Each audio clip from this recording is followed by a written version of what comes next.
हाँ, मुझे करना है रिकॉर्ड? नहीं। हाँ है sir. Okay yes sir, Milind sir. So आपने वो 3 इडियट जो मूवी देखा होगा, तो हम लोग का कॉलेज का लाइफ कुछ ऐसा ही रहा। और हम लोग कैंटीन में ज़्यादा टाइम वेस्ट करते थे, कैंटीन के बाहर बैठ के, और सिर्फ स्टूडियो में जाते थे।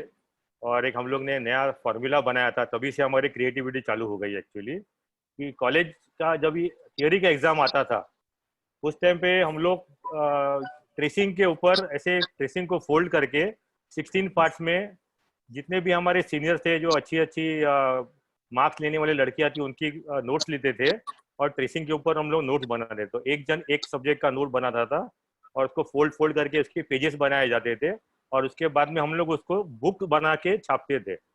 और विद इन 2 डेज हम लोग पूरे साल के नोट्स बना देते थे। और बीच बीच में हम लोग सेक्शन बना देते थे कि now time for commercial break, now time for jokes. बीच बीच में जोक्स भी लिखा जाता था। और ऐसा करके हम लोग के नोट्स से हमको पता चला कि हमारे 7 to 8 years बाद में भी ये नोट्स कैरी फॉरवर्ड हो रहे थे in the theory. So this is the way we actually covered up theory. Exam के 2 दिन पहले थियरी पढ़ के एग्जाम देते थे, and most of us doing all the jugglery and managing the design studios very well, managed to pass in first class. So this is how we completed our architecture education. But the real education started after architecture. जो मैं आज भी students लोगों को या interns को यही बात समझाता हूँ कि जो हम लोग कॉलेज में पढ़ते हैं, that is just the basics and foundation. हमारा रियल जो ट्रेनिंग शुरू होता है वो कॉलेज के बाद शुरू होता है। और कल मैंने मनीष दीक्षित को यही क्वेश्चन पूछा था कि आपको कोई रिग्रेट्स रहा है क्या इतने सालों में? आपने सब पूरा सक्सेस स्टोरी स्टार्टिंग से एंड तक बता दी, मगर आपको कोई भी रिग्रेट नहीं रहा। तो उन्होंने बोला नहीं, everything went of well. But mister Ketan सेठ ने जो कलेक्ट परसों बात करी थी, और मुझे भी यही कहना है कि एक जो मुझे सबसे बड़ा रिग्रेट रहा, वो कॉलेज के बाद इमीडिएटली मैंने मेरा करियर शुरू किया, and I didn't get experience for at least 4 to 5 years under some renowned firm, in a big firm, in a renowned architect. This is the kind of situation. If I thought, looking back after 10-15 years, I would have been miles ahead in my career. So this is always I go out of the way to tell youngsters कि don't try to start your career so fast.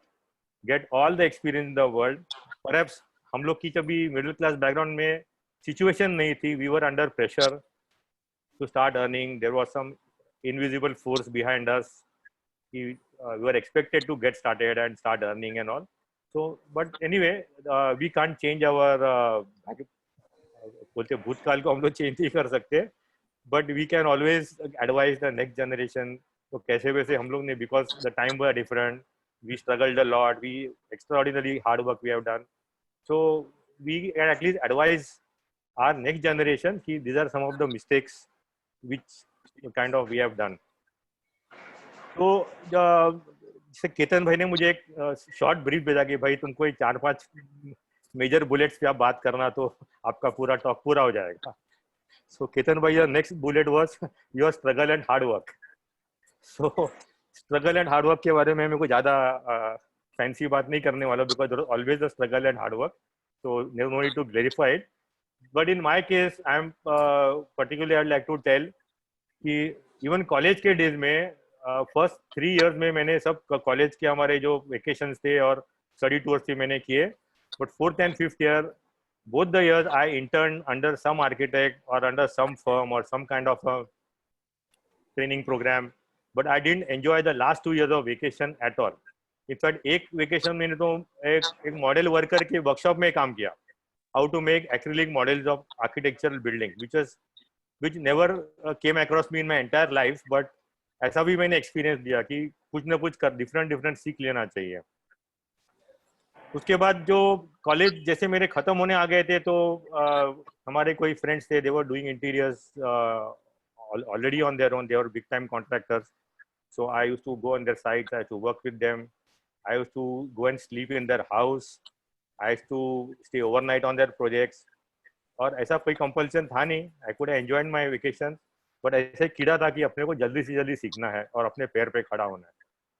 So these were the reasons कि when I actually started interning, after that तो internship में मैंने एक notice किया कि मेरे पास already काम आने लग गए थे उस टाइम पे। तो ये अभी दुविधा हो गई कि अभी काम करूं या इंटर्नशिप करूं। इंटर्नशिप तो कंपलसरी था। तो उस स्टेज में आई रिमेम्बर हम लोग क्या करते थे, सुबह 9 बजे आर्किटेक्ट के ऑफिस में जाते थे, लंच के लिए 12 साढ़े 12 बजे निकल जाते थे, 2 घंटा बीच में लंच के बहाने साइट विजिट करते थे, शाम को 6-7 बजे वापस आके ड्राइंग डिजाइन कर लिया। एक मेरे साथ एक बंदा फ्रेंड था जो बोला मेरे साथ में हम लोग रात को बैठ के डिजाइन करते थे। तो ऐसा कर करके we started doing our projects even while we were interning under the one of the very good architects of that time. He was practicing in Bandra Khar and he was doing very good buildings. उनका नाम था mister Pradeep Dhairyawan and extremely nice gentleman and he was so accommodating and actually he is like a father figure to me. और he still remembers मी। बोलते मिलिंद, मुझे आज तक ऐसा कोई भी आदमी उसके बाद नहीं मिला जो 2 दिन में बिल्डिंग डिजाइन करके उसका म्यूनिसिपल ड्राइंग भी बना के छोड़ देगा मेरे एब्सेंस में। बिकॉज वो सर हमारे सुबह जाते थे और रात को आते थे, पूरा बीएमसी म्यूनिसिपालिटी साइट वाइट करके, और दूसरे तीसरे दिन उनको एक पूरा का पूरा बिल्डिंग का प्रोजेक्ट रेडी मिलता था मेरे से। तो टिल टुडे ही सेड कि I never found a person like you. तो this is the bond which we used to share and even now I tell my team कि जब मैं काम करता था किसी के अंडर तो मैं तो ऐसे काम करता था। आप लोग कैसे करते हैं? यंगस्टर वाज जस्ट शेयरिंग आपके one of the incidences about the problems he faces with his team and staff. तो मुझे कभी कभी ऐसे एग्जांपल्स मेरी टीम को देने पड़ते हैं कि देखो मैं तो ऐसा करता था, आप क्या करना चाहते हो, it's your lookout, but I this is where I am coming from, so you should know what I am expecting. तो एक पर्टिकुलर किस्सा था, जब भी हम लोग ने जस्ट स्टार्ट किया था तो हम लोग ने बेसिक एजुकेशन था हमारा आर्किटेक्चर में।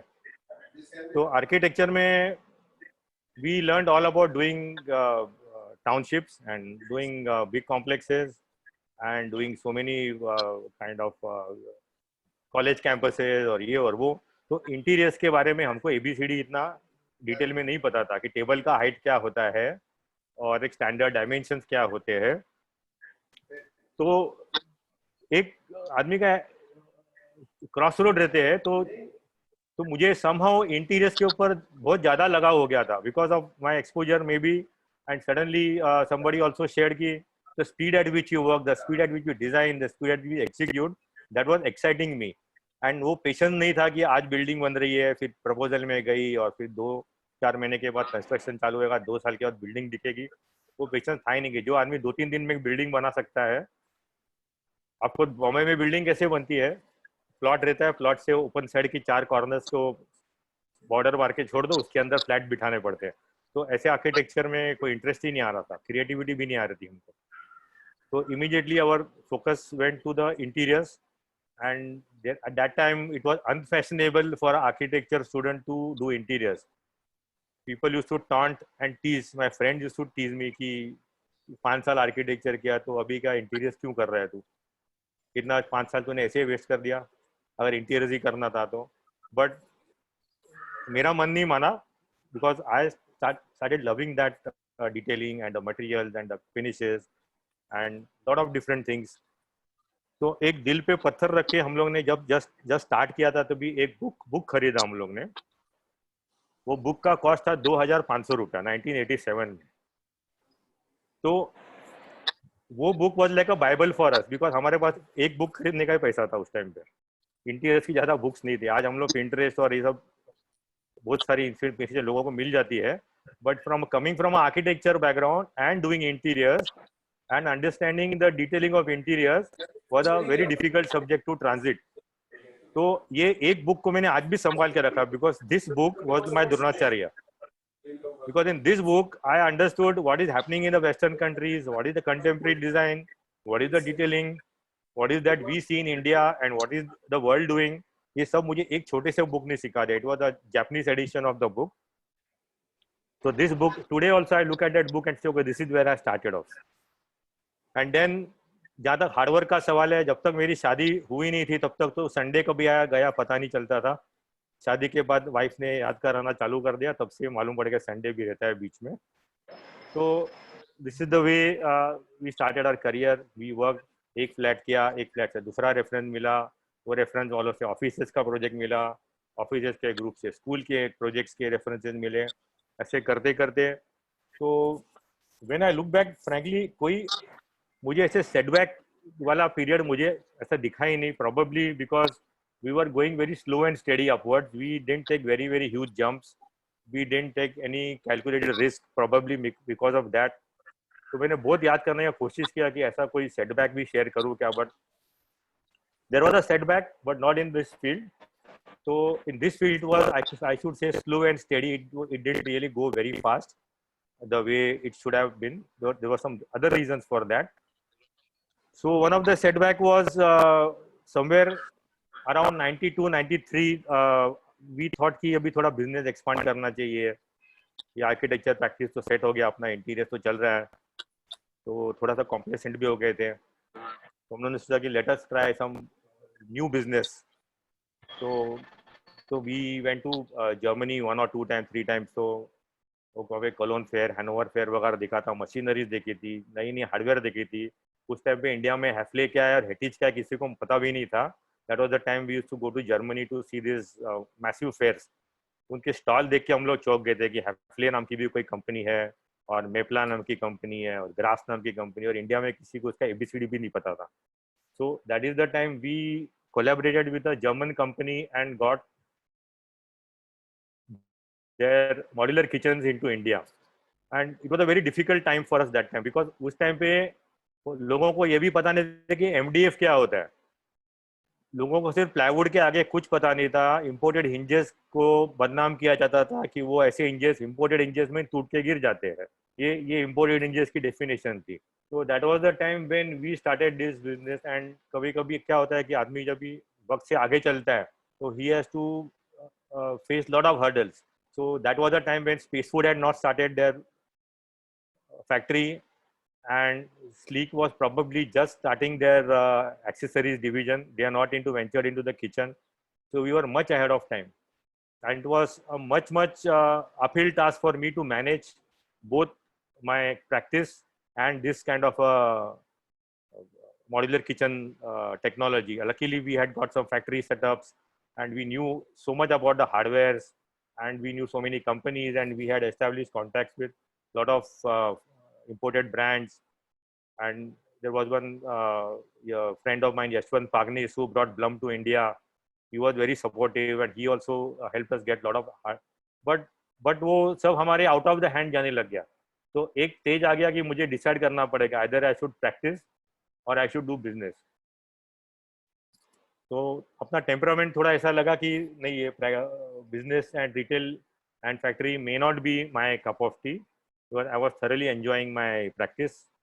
So again, we actually closed down that company. Afterwards, kitchen industry went from where to where, but we were very early, and we closed down also very early.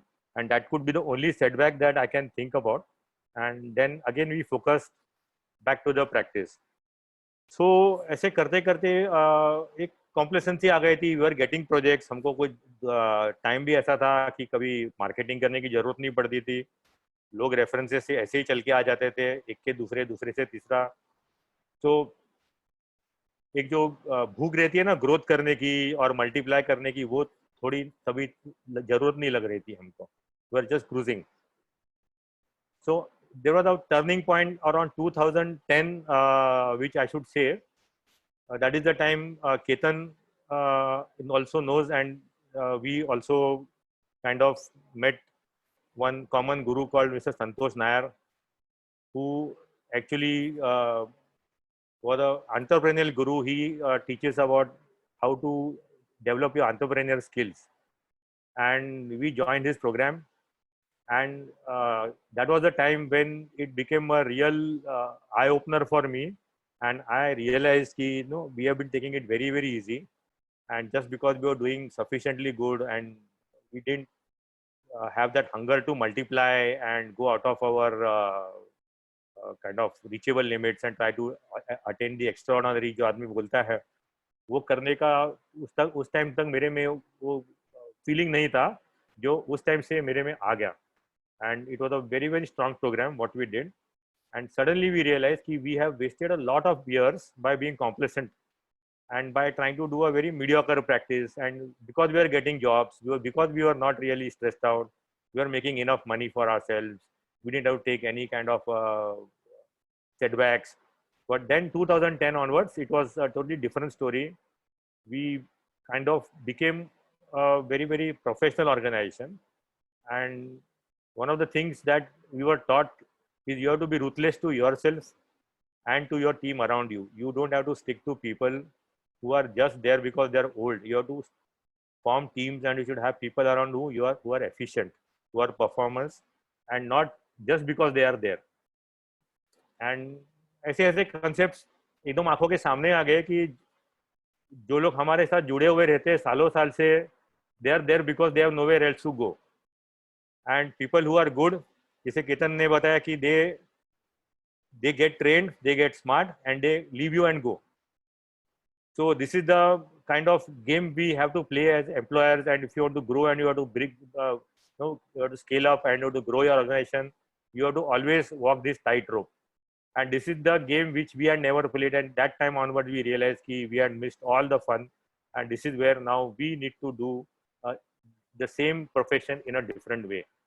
And also I realized कि काश ये सब चीज़ों के बारे में हमको थोड़ा सा कॉलेज के सब्जेक्ट में थोड़ा बहुत सिखाया होता था, तो we would have been a much better force to reckon with in our professional practice में हम लोग को बहुत सारी चीज़ें सिखाई गई, मगर how to run office, how to grow office, how to be an entrepreneur, how to manage a structure, ये सब चीज़ें कॉलेज में नहीं सिखाई जाती है.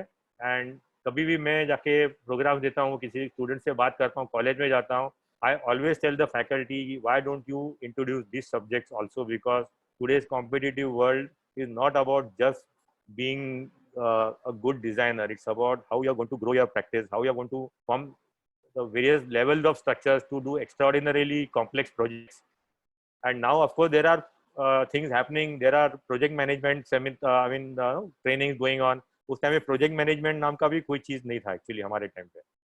सो coming from that, then I would like to talk about the practice. अभी practice में भी there are certain things we learned coming out of the college.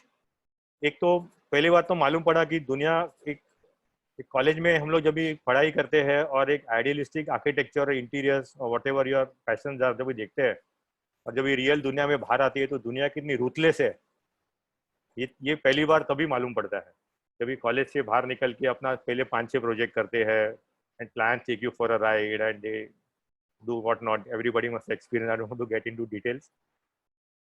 So 2-3 client ऐसे रहते अपने को कुछ सिखा के जाते. तो कोई क्लाइंट ने मुझे ऐसे बताया कि मिलिंद भाई, आप आते हो स्कूटर पे चप्पल पहन के, तो ऐसा नहीं करना चाहिए आपको. You should wear nice clothes, you should wear nice shoes, you should have a good attire, good pen. आपके पॉकेट में कम से कम 20,000 रुपया होना चाहिए. And you should carry yourself very well. It is not about how hard you are working. It's not about how simple a person you are. It is not about what is your talent. It is about how you carry yourself. So again, nobody had taught me this, but it was an awakening for me. I said yes, इसमें बात में कोई दम है.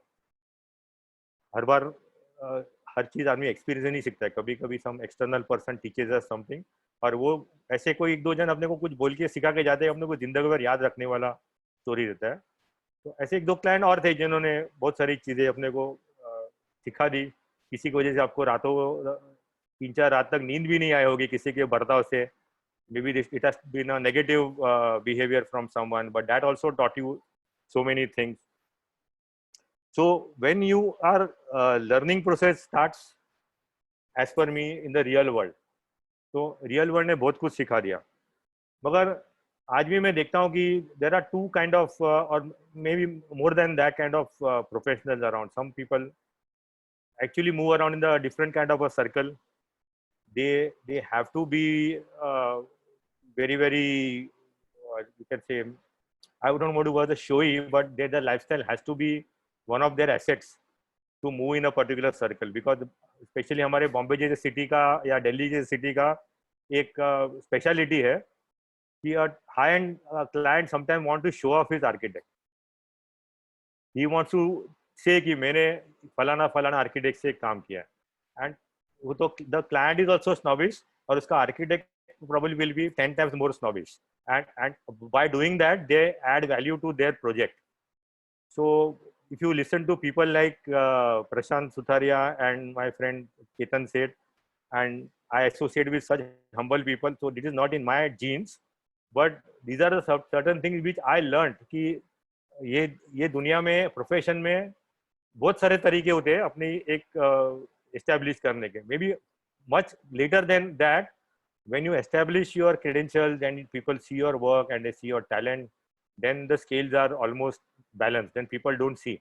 But initially जो लोग अभी grow कर रहे हैं उनके सामने ये बहुत बड़ा challenge है, how to portray their profession or practice or their own persona. So these were some real life things what I learned. Then coming to the projects, for example, so things were asked to me. Anyway, उसके पहले मैं और एक share करना चाहता हूँ. आज एक हम लोग बॉम्बे के आर्किटेक्ट्स एंड ये बी सिटी के आर्किटेक्ट का जो एक डिफरेंस है या फासला है या whatever it is getting very smaller day by day. And we have been doing this work. I remember there was a time जब भी हम लोग सूरत में जाते थे काम करने के लिए, और उस टाइम जो हमारे वन ऑफ सब सूरत के टॉप मोस्ट क्लाइंट जैसे Pratibha Syntex, Sumilon, you name the biggest mill, they were our clients. उस टाइम से आपको स्टेशन से पांडेसरा जाने के लिए कीचड़ वाले रोड में जाना पड़ता था. That was the time when तलाटी has used to refuse project to in Surat. So those were the time when we were doing projects in more remotest places in the country. You know, we have done projects even in Andaman and Nicobar. So this is how we have covered almost 30 cities. But the love and respect that we get from the cities and the clients of the B cities is uncomparable, you know, to what we get in Bombay. Bombay is more like you are very professional and, you know, बहुत सारी formalities and you have to keep your distance, and client से ज़्यादा close आने का मतलब last का payment नहीं मिलेगा. No, that is the cautiousness with we have to work. So ज़्यादा नज़दीक भी जा नहीं सकते, दूर भी नहीं आ सकते. But the B city clients really love us very much. They give a lot of respect. हमको airport से लेने तक, airport तक छोड़ने तक, they take all the care for us, and this is where we love our experiences with the B cities. And then I would like to move on to another bullet which Ketan has given me. What steps you take to create your designs and concepts. So frankly, we are not so much of a idealistic firm. Like somebody said, I design in toilet. Somebody said ki very, very good designers are there. They work with some concept and they get ideas from nature and they conceptualize around it. Of course, they have their strong reasons for doing it, and they do that kind of a creative work. But every firm has a USP. So I don't want to fake something which I'm not. We are a firm which works like a factory, to be very honest, because there's a huge churning of work in our office. There's a lot of workload all the time. I sincerely believe that my staff should not wait after 6:30 in the office. So when they come for the interview, I gave them a deal. I tell them कि boss मेरा office में ऐसा है कि आपको मैं 6:30 बजे के बाद बैठने नहीं दूंगा, मगर 9:30 से 6:30 तक आपको इतना काम करना है कि ऐसा मुझे फीलिंग ही नहीं आना चाहिए कि 6:30 के बाद मुझे शायद ऑफिस थोड़ा एक्सटेंड करने की जरूरत पड़नी चाहिए. Because after 6:30, if you put in that much hard work and you're working so back to back and you're working so fast and you're working with such a planned way, you're working on targets, then we don't need to work after 6:30. Please go home, enjoy some time with your family, do something extracurricular, enjoy life after office. Don't think working in the office is the only particular mission in your life. So this is the way our philosophy works.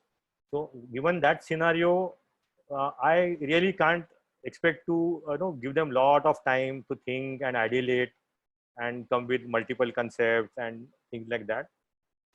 So we have a set formula how we work in our office, and it's little different from what other people told. So I think I should share my format also. So our typical day, in fact, there is a format which we employ for even employing new people. All this happened after 2010 turnaround, no? Basically it was not there before. उसके पहले जो मिलता था उसको काम पे रख देते थे. तो उसके बाद में we have started lot of things changed. There were processes installed. There were delegation kind of concept given. The structure was made. Who's reporting to what? So even interview, we also have 3 levels of interviews. So first interview में तो हम लोग को जब भी emails आते रहते हैं, so we actually screen them and we actually filter the last 5 or 10 best in maybe 50 or 100. When that filtration process is done, then we ask these people to share their projects, and we ask them to share them some of the best projects. We tell them we don't give us your quantity, we want to see some of your few best projects. वो best projects देने के बाद then we interview them on telephone. We don't waste time calling them and having a detailed interview. And ये सब process होने के बाद जो लास्ट में 2-3 जन जो बच जाते हैं उन्हीं को इंटरव्यू में बुलाया जाता है. So this is the way we actually screen our people and call them and appoint them. So once these people are there, so this is the concept which was again taught to us by our guru. It is called top grading or A grading. So this fundamental means you either keep a post vacant or you keep the best guy in that job. Don't settle for mediocre people.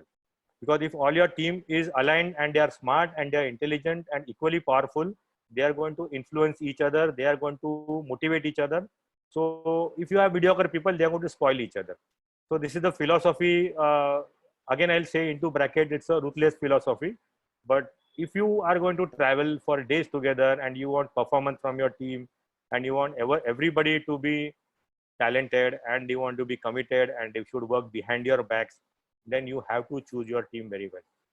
This may not apply only to the office, it may apply to your vendors also. Somebody said, I go personally and check the work. So that is exactly what has to be done. You can't choose your vendors and suppliers randomly without knowing their credentials, their background, their references, and then goof up and then say, oh, मेरा क्या, मुझे पता नहीं था, ये तो इतना ये टाइप का आदमी था, नहीं तो मैं पहले उसको रखता ही नहीं था. All these excuses are not acceptable in our philosophy of working. So that ideal day starts, we have something called a huddle meeting in the morning where the entire team gets together. The team leaders who are handling the various projects, they discuss the priorities, they discuss the targets. They are on their own. They post it on the group. These are our targets for the day, and evening they complete the targets and they again post on the group. This is my target that have been completed. I absolutely don't get involved in that direction. I only focus myself with the 3D team. So 3D is one of the avenues which we used to do even when we were into the era of T square, Z square. We used to do all our designs in a 1 point single pencil perspective. Then we used to Xerox that pencil perspective. Then we used to color the pencil perspective with color pencils. And from the day one till today, we have always worked on 3D formats. We absolutely can't work on 2D. Somebody shows me a 2D drawing, I will not be able to imagine what it is like. So this is our format of designing. So even the 3D, 2D people are, they come up with some, we have a basic concepts, we have some sketches, we have some ideas, then we brief them, then they work, and then I go and work directly with the 3D people online with the designing. And then there's a briefing session that goes on between the 2D team and the 3D team, and then the technical drawings happen. Again, I don't get into the technical drawing part because the studio heads and the project heads are looking and checking the drawings, and any mistake that I come across during the site visits or the project visits are carefully marked and sent back on the WhatsApp right there from the site, indicating that this is the mistake happened on this project and this person has worked on this drawing. सीधा मेरा project से WhatsApp जाता है. No other scolding, no other discussion. It is just a kind of this thing कि we want error-free drawings on our projects. So because if that happens, the culture of the team is very high. They don't believe in mistakes and correction of mistakes, and there is no second chance given. You have to be correct at the first time. No, that is the idea, and that is the philosophy given to the team. You don't think कि कोई दूसरा आगे वाले correct करेगा, फिर तीसरा तुम्हारा mistake निकालेगा, वापस ड्राइंग आएगा चेकिंग करने के लिए. ये सब चीज करेंगे तो हम लोग क्वांटिटी काम कभी नहीं कर पाएंगे, बड़े प्रोजेक्ट कभी नहीं कर पाएंगे, और क्लाइंट के साथ हम लोग हक से हमारा इतना फी बनता है. We are this category of firm and हम लोग इसके नीचे काम ही नहीं कर सकते हैं। ये हम लोग क्लाइंट को सेल्स स्टॉक कभी नहीं दे सकेंगे अगर हमारे टीम में परफेक्शन नाम का कीड़ा नहीं है तो।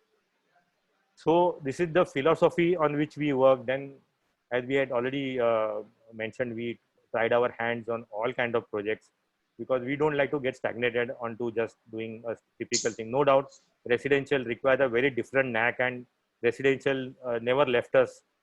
We keep going back, and they coming back to us, and it's a very important part of our office program. But we keep doing very offbeat projects from time to time. Offices के अलावा we do something like aged लोगों का crash, we do schools, we are doing boutique retail, we are doing medical center. तो ये सब चीज़ों में क्या होता है कि lot of research and no technological research and things keep happening. So we like to keep ourselves alive. We don't want to get into a standard rut. We try to not repeat our designs. Every time एक design हो गया तो we actually make it a point to tell the team कि अभी देखो ये थोड़ा उसके जैसा typical लग रहा है, let's change the design pattern. So that's the conscious effort we try to do. In fact, this time recently we had another project of a school and इतना workload था नहीं, तो हम लोग ने बोला चलो एक काम करते हैं, let us do this project in a different way. So what we did is we put the entire team on a job of hunting all the latest suppliers and the vendors and the materials and the finishes that is available in the market. And we told them that now these projects are very creative projects. Project like schools, there is a lot of creativity there because it starts from kindergarten to the main college level, and a lot of open lobbies are there, a lot of open spaces, the sales area, the garden area. So we should use products from the market reverse into our design instead of making a design and trying to hunt for the products. So we experimented with that, and all the team was very much fascinated by this idea because first time they actually started digging into the vendors and the market, and they have been to so many exhibitions and trade fairs, but nobody really directly started using them into the project. Only एक उठाया, अच्छा ये वहाँ पे है, चलो ये project में आ सकता है.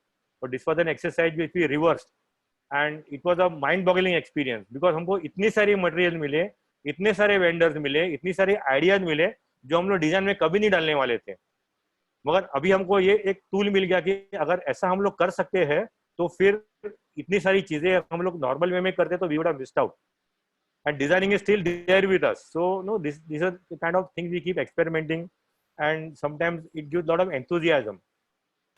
द सिंपल थिंग, जैसे हम लोग अभी जूम पे काम कर रहे हैं, तो आप बिलीव नहीं करेंगे, Zoom was something which we had heard of but never used.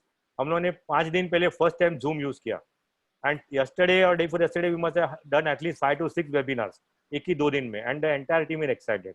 So the idea is to keep the excitement alive in your office. There can be lot of things that you can do. There are trainings. In fact, somebody joins our new firm, there is an entire training module. उसको बोलते हैं आज तू कुछ काम मत करना, 3-4 दिन 5 दिन है ना, ये पूरा ट्रेनिंग मॉड्यूल करना तू बस, और ये ट्रेनिंग मॉड्यूल में जो तुमको मालूम है ना ऑलरेडी पहले के ऑफिस, उसको टिक करना, जो नहीं मालूम है वो समझ के लेना. और एंड ऑफ द वीक में 3 of our designers will take your exam. तुमको हम लोग क्विज करेंगे, 20 क्वेश्चन पूछेंगे, और 20 क्वेश्चन में से आपको 15 क्वेश्चन का आंसर आना पड़ेगा. So they are so thorough when they are on the job, when they start working, they are no longer trainees. We tell them कि हम लोग 2 महीना नहीं देते हमारे ऑफिस में, हमारे ऑफिस में सिर्फ 2 वीक मिलता है सीखने को. 2 वीक के बाद either you are part of MP और you are not. And of course the people also take the challenge. ऐसा नहीं होता कि we are very ruthless and very bad people, but this is the way to push people. You know, people have the capacities, they have the potential, but most of them believe कि ठीक है 2 महीने में चलता है तो क्यों 2 week में करूँ मैं. So once they are pushed, the entire team around them is like pushing them. ये सब आता है ना तेरे को, ये आता है ना, ठीक है. And there are time when we have found people, they tell us, sir मेरा कल ही एग्जाम ले तो मुझे सब कुछ आता है. So it is a pleasure to have such people in your team, you know. So that if that is the kind of synergies we can create, then it's real fun to work with a totally synergetic team actually. So I don't know, I think am I overshooting or overdoing? Because I'm looking at Ketan's bullet, and yeah, नहीं, there's one. आपकी चीजें पूरी एक flow में चल रही थी, इसलिए सभी को मुझे लगता है काफी अच्छे से चीजें क्लियर भी हुई, और लास्ट में जो पॉइंट आपने रखा अभी जूम मीटिंग से लेकर, ये वाकई हम अपने साथियों को, अपनी टीम को अपने आप से जोड़े रख सकते हैं और वैसे ही एनर्जेटिक रख सकते हैं जैसा हम चाह रहे हैं। तो कहीं ना कहीं से ये भी या एक तो दो अपॉर्चुनिटी तीन है। पॉइंट शायद मेरे छूट गए, वो भी आपको कंप्लीट करो, then will go for question answer. Yes sir. हाँ, एंड प्रशांत सर कुछ बोलना चाह हाँ हाँ, रहे हैं।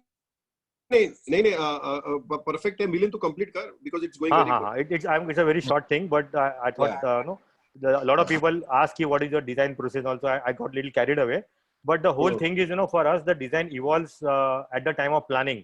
जब भी लेआउट करते हैं तभी हम लोग 3D में सोचना चालू करते हैं, और डिजाइनर को पूछते हैं, अरे बॉस तूने ये जो बेड यहाँ पे रखा हुआ है, ये बेड तेरे विंडो के सेंटर में नहीं है, तो जब तू डिजाइन करेगा तो 3D में तो तेरा कर्टन और विंडो ऑफसेट में सेंटर रहेगा क्या? तो why don't you think of this kind of situation? ये बीम तेरा सिर के ऊपर से जा रहा है, या even you're doing office, why aren't you considering all these ideas while planning only? Why don't you align everything with the physical parameters of the structure, and your design details will come later, but at least locations, and you start imagining कि तुम्हारा centre कौन सा है, focal wall कौन सी है, कौन से element को, स्ट्रक्चरल एलिमेंट को तुम डिजाइन में कन्वर्ट करने वाले हो. So this is the way we start when we are doing fast designs. This is the way we make sure कि nobody takes these kind of things lightly, and then of course the forms and the materials are conceived together. क्योंकि कोई material form के ऊपर dependent रहते हैं, कोई forms material के ऊपर डिपेंडेंट रहते हैं. तो ऐसा साइक्लिक प्रोसेस नहीं होता कि एक के बाद दूसरा आइटम आ जाता है. Again we try to squeeze both these ideas together so that. And third item is the lighting, which not very recently, for a very long time we realized कि no design is complete without a beautiful lighting. And right now so we have always encouraged people to be expert in lightings in our own team, but now we are taking experts in our field, and they are educating us into so many things which we never knew. Like there are ideas like when they told us ki you are looking at only at direct lighting, but what about the reflected lighting from the wall you are not considering, and what about the co-lighting which is reflecting on the wall and falling on your this thing, that you are not considering. So these are very fine things, but if you try to do it on your own, then expert की जरूरत ही नहीं होती थी. So this is where the experts come into our field, and they are also helping us, educating us, and taking us to a different level. And the best part, which I love normally talking about, is the tough clients.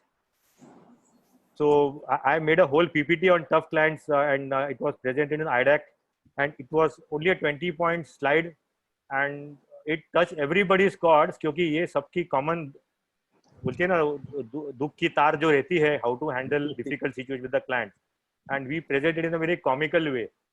But the reality is everybody goes through the same situation, and there are tough clients, and there are ways and means how to handle these people and how we have learned to handle. I will take it up in the question answers because everybody have the specific idea. But only thing is what Prashant was saying कि हम लोग payment पहले नहीं लेते हैं और बाद में लेते हैं, तो हम लोग का फिलोसफी बहुत डिफरेंट है. We take all the payments upfront. We have a first stage of payment against appointment. First stage is against appointment. Second stage is against completion of layouts and starting the 3D presentation. Third stage is completion of 3D presentation and starting the working drawings. And fourth stage is completion of working drawings and starting the project on site. And then the remaining part of the say 60% of our payments are divided throughout the various stages of the project completion on the site. So this absolutely ensures the client is in totally our control and he doesn't try to act smart with us. So in nutshell, this is one important way of controlling the client. And there are, of course, there are psychological means and there are beautiful ways of handling the situations. And already Prashant has really put that very nicely how various questions were asked. And so I think we can take up this in question answers if anybody's got anything. So I think now we can, yes. I'm open for questions. Amit sir, hand raise के option में किसी का है? साथियों, आप में से कई साथी मिलिंद जी से अपने मन की कुछ बातों को पूछना चाहेंगे जो मुझे लगता है आप चाहते हैं कि थोड़ी और डिटेल पे हो, या आपकी कोई बात जिससे आप उनकी सहमति चाहते हैं. तो मैं चाहूंगा एक बार हैंड राइज का ऑप्शन है, मोर में जाकर आप लोग हैंड राइज का ऑप्शन को यूज करें ताकि हम आपको एक एक करके अनम्यूट कर सकें और हमारा क्वेश्चन आंसर का सेशन अच्छे से हो पाए. मैंने राहुल दुआ सर को अनम्यूट किया है, उनका क्वेश्चन है। हाँ राहुल दुआ सर, आप हेलो, बोले। Good evening sir. या हाय राहुल, गुड इवनिंग सर। मेरे दो क्वेश्चंस हैं। मेरी वॉइस क्लियर है सर? हाँ बिल्कुल हाँ सर, बिल्कुल। हाँ। सर, पहला तो मैं ये पूछना चाहता था कि जैसा आपने लाइटिंग का इम्पोर्टेंस बताया किसी भी एक प्रोजेक्ट में होता है, like what we learn from फोएड आल्सो, कि या एक तो हम जो लाइटिंग का एस्पेक्ट देखते हैं साइट पे कि हमको प्रॉपर रिफ्लेक्टिव लाइट कैसे यूज करनी है, कहाँ पे कौन सी लाइट का इम्पोर्टेंस है। राइट। इसके अलावा apart from all this, what about the natural lights we must play in our project, like in so architecture also? या so Rahul, answering your question, architecture of course yes, because architecture is never complete because of well, it cannot thrive in a artificial light only. It has to be a natural light of centric design. But जब भी हम लोग अभी interiors पे काम करते हैं तो आई थिंक आपने या ऋषि ने मुझे क्वेश्चन भी शायद पूछा था ये आइडैक में कि इतने सारा तामझाम लाइटिंग में करने की क्या जरूरत है। And I specifically remember telling Rishi कि इंटीरियर्स में lighting is the most important component. So मेरा जो फिलोसॉफी है लाइटिंग का, it is more focus from interiors point of view.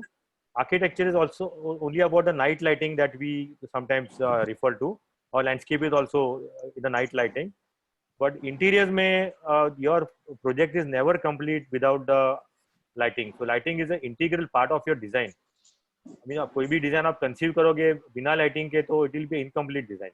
जैसे kitchen is doing such beautiful restaurants, या kitchen set is doing offices. So if the value of the lighting and the effect of lighting and how we treat our accent walls and how we treat our ambient lighting and how we create dramas in the lighting, अगर ये सब चीज़ों को हम लोग as a designer समझ नहीं पाएंगे तो we are I think quite lacking in our understanding about design. क्योंकि वो वही design can look 10 times better in a proper lighting, and it can go Exactly. very down in a average lighting. So lighting is definitely a part of a good design, especially a restaurant designer को आपको ये question पूछो आपको, you will understand how deep and very dear it is that lighting subject to him. But even the level of lightings, the way lighting focuses on your subjects, these things are so important. And if we just carry a hospitality theme into a residence, I think we are only enhancing the beauty of a residence. I don't think it's anyway like घर होगा तो practical lighting होना चाहिए, ऐसा कोई ये नहीं है. If you enhance the effect of a residence, it creates such a beautiful drama. It's a part of a good design, I think. Exactly sir. मैं सेकंड क्वेश्चन इज कि सर जैसा आपने बताया कि जो आप लोगों ने पेमेंट के मोड को एक स्लैब बाय स्लैब क्लाइंट्स के सामने आप before appointment, after appointment, before 3D like this, sometimes क्या होता है सर कि कुछ क्लाइंट्स ऐसे होते हैं जो बिफोर अपॉइंटमेंट और we will call it before 3D और आफ्टर 3D हम उनको कुछ पेमेंट मोड या कुछ अपना क्राइटेरिया बताते हैं, तो देवर लाइक कि मतलब वो कुछ और दूसरे ऑप्शंस पे जाना चाहते हैं कि हम किसी और डिजाइनर से करें। तो उस पॉइंट को अगर ध्यान में रखते हुए मैं सोचता हूँ कि हमको रिजिड रहना चाहिए उस जगह पे या थोड़ा सा कॉम्प्रोमाइजिंग मोड होना चाहिए क्लाइंट के साथ। सो ये हम लोग भी सब धक्के खा के ये सब चीज़ें सीखे हैं Rahul. So out of 30 years में एक्सपीरियंस बहुत ज़्यादा होता है ये सब सीखने के लिए, बट मेरे ख्याल से 5-6 एक्सपीरियंस में हम लोग समझ जाना चाहिए कि if you don't charge your client, you are actually encouraging him to go somewhere else. So that is a basic thing. अगर जो भी आप देखना आपके क्लाइंट के फ्लो में आपको आया हुआ है, क्लाइंट आपको बोलेगा लेआउट बना के दिखाइए, फिर ये भी करके दिखाइए, वो भी करके दिखाइए, देन कम्स द टाइम आप बोलेंगे अभी सर थोड़ा सा ना पेमेंट रिलीज कर लीजिए।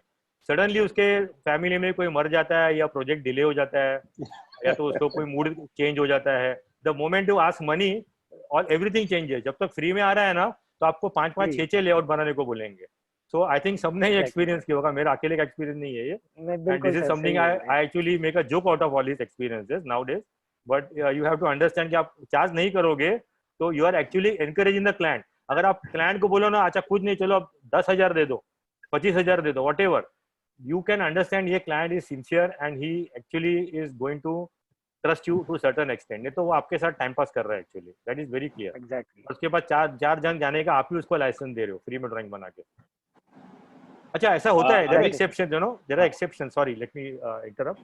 कि कभी कभी you have to use your situational analysis बोलते हैं इसको, कि आपको लगता होगा कि नहीं ये क्लाइंट जेन्युइन है और अगर मैं इसको ऑप्शन नहीं दूंगा तो ये क्लाइंट मेरे हाथ से जा भी सकता है। जैसा वी हैड अ सिचुएशन कि एक क्लाइंट हमारे पास आया and it was during one of our lean periods actually.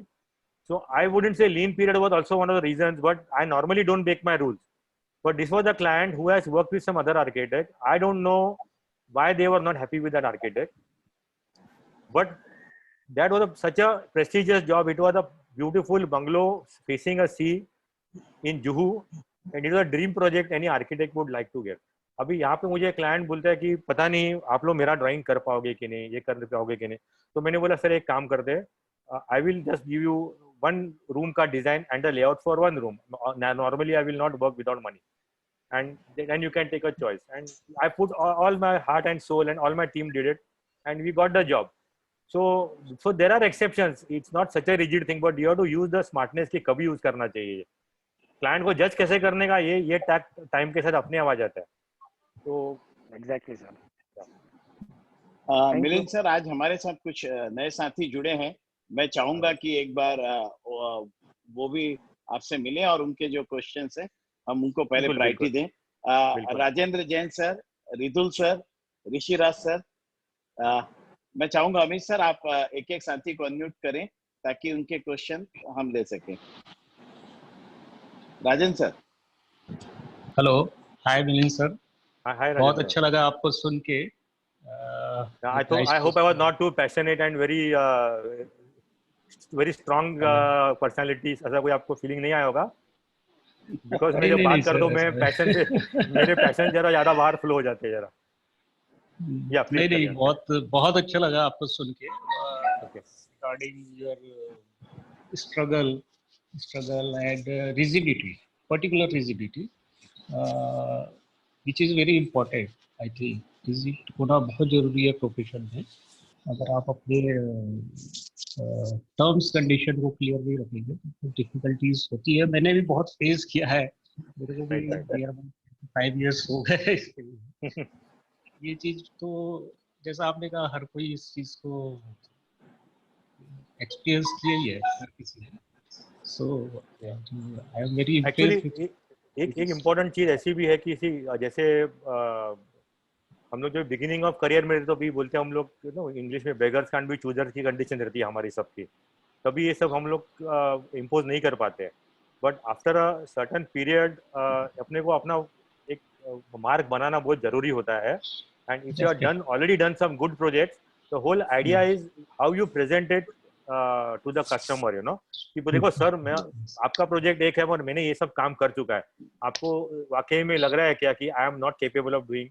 आपको ये ड्राइंग मेरी डिजाइन देख के समझ में आएंगे, मेरे प्रोजेक्ट देख के, why you need me to do your drawing free of charge. आप ये देख के जज कर सकते हो, बट ये बार्गेनिंग पावर स्लोली अपने को लाना पड़ता है। And then we should not look back, I think, because people are there to take us for right. Yes sir. Amit sir, Rishi sir हैं, रिदुल सर हैं, उसके बाद Param sir, Nikhat madam, Namrata madam, काफी साथी नए जुड़े हैं आज, तो मैं चाहूंगा कि एक एक बार हम सभी को अवसर दें। Good evening Milind sir. Hi, good evening sir. ये क्वेश्चन मेरा है कि आजकल जो 2 टायर एंड 3 टायर सिटीज में interior designers elevation facade design कर रहे हैं, Correct. जो कि बेसिकली एक आर्किटेक्ट का काम है। बिल्कुल राइट। लेकिन इधर पर ये सिस्टम चल रहा है, तो आप आने वाले जनरेशन को क्या गाइड करेंगे, whether they should continue this kind of profession और दे शुड स्टॉप? क्योंकि वो कुछ भी बना रहे हैं और उसके चलते आर्किटेक्ट प्रोफेशन को लोग कैजुअली ले रहे हैं। तो मेरा थिंकिंग है ना थोड़ा डिफरेंट है। आई मे may not be on the same page with lot of people who talk on this subject actually. तो मेरा थिंकिंग ऐसा है कि जिस आदमी को टैलेंट है ना, उसका प्रोफेशन क्या है मेरे लिए मायने नहीं रखता है। अगर कोई आदमी कोई काम बहुत बढ़िया करता है और आदमी के पास डिग्री है और दूसरे के पास नहीं है, तो आप किसको चूज करोगे? नहीं, बात यह है कि हाँ, एक टैलेंट, आपको टैलेंट ठीक है, फिर ये आर्किटेक्ट एसोसिएशन ने ये अभी एक जो सुप्रीम कोर्ट का ऑर्डर आया था जिसमें कि आर्किटेक्ट प्रोफेशन को कोई भी कर सकता है, तो आप लोग आर्किटेक्ट एसोसिएशन उसमें थोड़ा सा ऑब्जेक्शन उठा रही है, इवन संजय पाटिल। तो अगर ये ही बात, अगर इतना समझदारी है सब आर्किटेक्ट में, तो फिर इस बात को इतना हाइप नहीं करना चाहिए। मगर मेरे ख्याल से आपका क्वेश्चन था फसाड को लेके, मेरे ख्याल से architecture is all about building का पार्टी होता है सर, बिल्डिंग का पार्टी होता है फसाड। जब एक आर्किटेक्ट प्लान करता है तो उसका फसाड भी पैरेलली प्लान करता है वो। ठीक है, तो मैं थोड़ा इसको अलग नजरिए से देख रहा हूँ कि एक आर्किटेक्चर को मैं एक मास्टर आर्किटेक्ट की नजर से देख रहा हूँ, और उसके अंदर बहुत सारे कंपोनेंट्स होते हैं, लैंडस्केप है, इंटीरियर्स है, या एलिवेशन है, ये पूरा अलग पार्ट। ये अलग, अगर आप इसको अलग पकड़ते हो प्रिंसिपली, तो what I am saying is valid. मगर एक्चुअली मुझे भी नहीं लगता है कि आर्किटेक्चर प्रोफेशन में एक नॉन क्वालिफाइड आर्किटेक्ट को अथॉरिटी या पावर देनी चाहिए, बिकॉज देन फिर एक अपने प्रोफेशन की वैल्यू ही खत्म हो गई इन अ वे, right. So that effort, definitely I agree, but only thing is I am breaking it as a different part of a design of a building, not like a entire master planning or master designing of a building.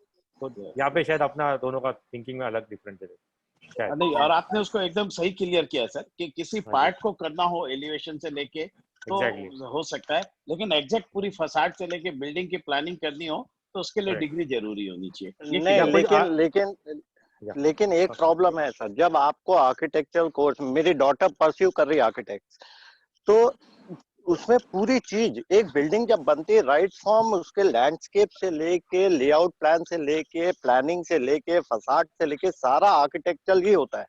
Interiors का काम है interiors planning and designing, right. वहां पर ठीक है, studies तो जरूरी है, लेकिन साथ साथ आपके क्रिएटिव स्किल भी मायने रखती है। लेकिन फसाड और जो बिल्डिंग का प्लानिंग है, इसके लिए प्रॉपर स्टडी चाहिए। सर फसाड अलग हो गई, एलिवेशन पार्ट नहीं, हमारा काफी अलग। फसाड कभी अलग नहीं होगा। Prashant is there listening to this, he also knows कि इवन आर्किटेक्ट्स क्या होता है कि they are actually taking, Prashant is there, I am listening. Bolo. So many architect firms are there. They actually take help of facade consultants to micro design their facade, because facade is not only about the design; it's also about technology and materials that can be incorporated in the facade design. And it's a little more complex subject, which has to work with a vendor and a facade consultant and an architect as a team. तो मुझे पता नहीं interior designer कहाँ बीच में आ गया, मुझे समझ में नहीं आया। नहीं, I think I will just एक सेकंड ऋषि, मैं एक Prashant is a master on this, let him. नहीं मास्टर नहीं, मेरा पॉइंट इतना ही है मिलिंद, क्या है, what Rishi is trying to highlight is कि भाई जो आदमी का जो काम है, जो इंटीरियर डिजाइनिंग कर रहा है, उसका ये कहना है कि उसको वो स्कोप पे उसको मास्टरी डेवलप करे और वो माइग्रेट नहीं करे दूसरे एरिया में। और इसी तरह से हम लोग को एक professional boundary by and large build करनी चाहिए। भाई आज एक आर्किटेक्ट है, वो इंटीरियर के ऊपर नहीं बोल सकते कि आप ऐसा सोफा लगाओ, ऐसे कर्टन लगाओ। उसी तरह से इंटीरियर डिजाइनर जो वो क्लाइंट को ये नहीं बोले कि मैं आपको एलिवेशंस के ऑप्शन देता हूँ, तो उसकी एनर्जी जो है वो डाइवर्ट हो जाती है। तो वो एंगल से ठीक है। हाँ, अगर कहीं पे कोई आर्किटेक्ट अवेलेबल ही नहीं है, ये तो कैसे हो गया कि जैसे कॉन्ट्रैक्टर है वो बोलेगा भैया मैं ही आपका इंटीरियर डिजाइनिंग कर देता हूँ, मैंने बहुत सारे अच्छे इंटीरियर डिजाइनर के साथ में काम किया है, वही डिटेल में आपके यहाँ पे कर देता हूँ। तो मुझे लगता है कहीं ना कहीं अपने को एक प्रोफेशनल बाउंड्री डेवलप करनी चाहिए, और अगर कहीं पे जरूरत है जहाँ पे कोई आदमी अवेलेबल नहीं है, वहां पे वो अगर कर दे वो ठीक है, but he should not propagate himself कि मैं ये आपका एलिवेशन भी कर दूंगा। और थोड़ी सी बाउंड्री डेवलप होगी तो हम सबके लिए अच्छा है, ऐसा मुझे भी ओवरऑल लग रहा है, मुझे मतलब ऑनेस्टली एकदम सही है सर। हाँ सर। तो एक मेरा हाइपोथेटिकल क्वेश्चन है, I don't want to contradict too much on this, but there are times when we are making building designs and there are outsourced 3D companies who are actually making the whole 3D facade ka design and giving ready made to the architects, and Correct. architects are just copying these facades and putting in their designs. So what do we say about this kind of a situation? Correct. So ये उसका lacuna है, वो lacuna है sir, उनका lacuna है, वो नहीं काम कर रहा है, इसका मतलब वो they are not justifying with their projects. Exactly, and it's happening on mass scale. It is not a unique. I know very well sir. ऐसे कुछ लोग हैं कि जो कि लेआउट भी बना के पास करने में खाली आर्किटेक्ट का साइन लेते हैं बस। तो ये सब चीजें, लेकिन बाय द वे ठीक है sir, thank you for very nice answer, thank you sir. Ridul sir को देखो, Amit sir, Ridul sir, Param sir, Nikhat madam, Namrata madam सब जुड़े हैं हमारे साथ।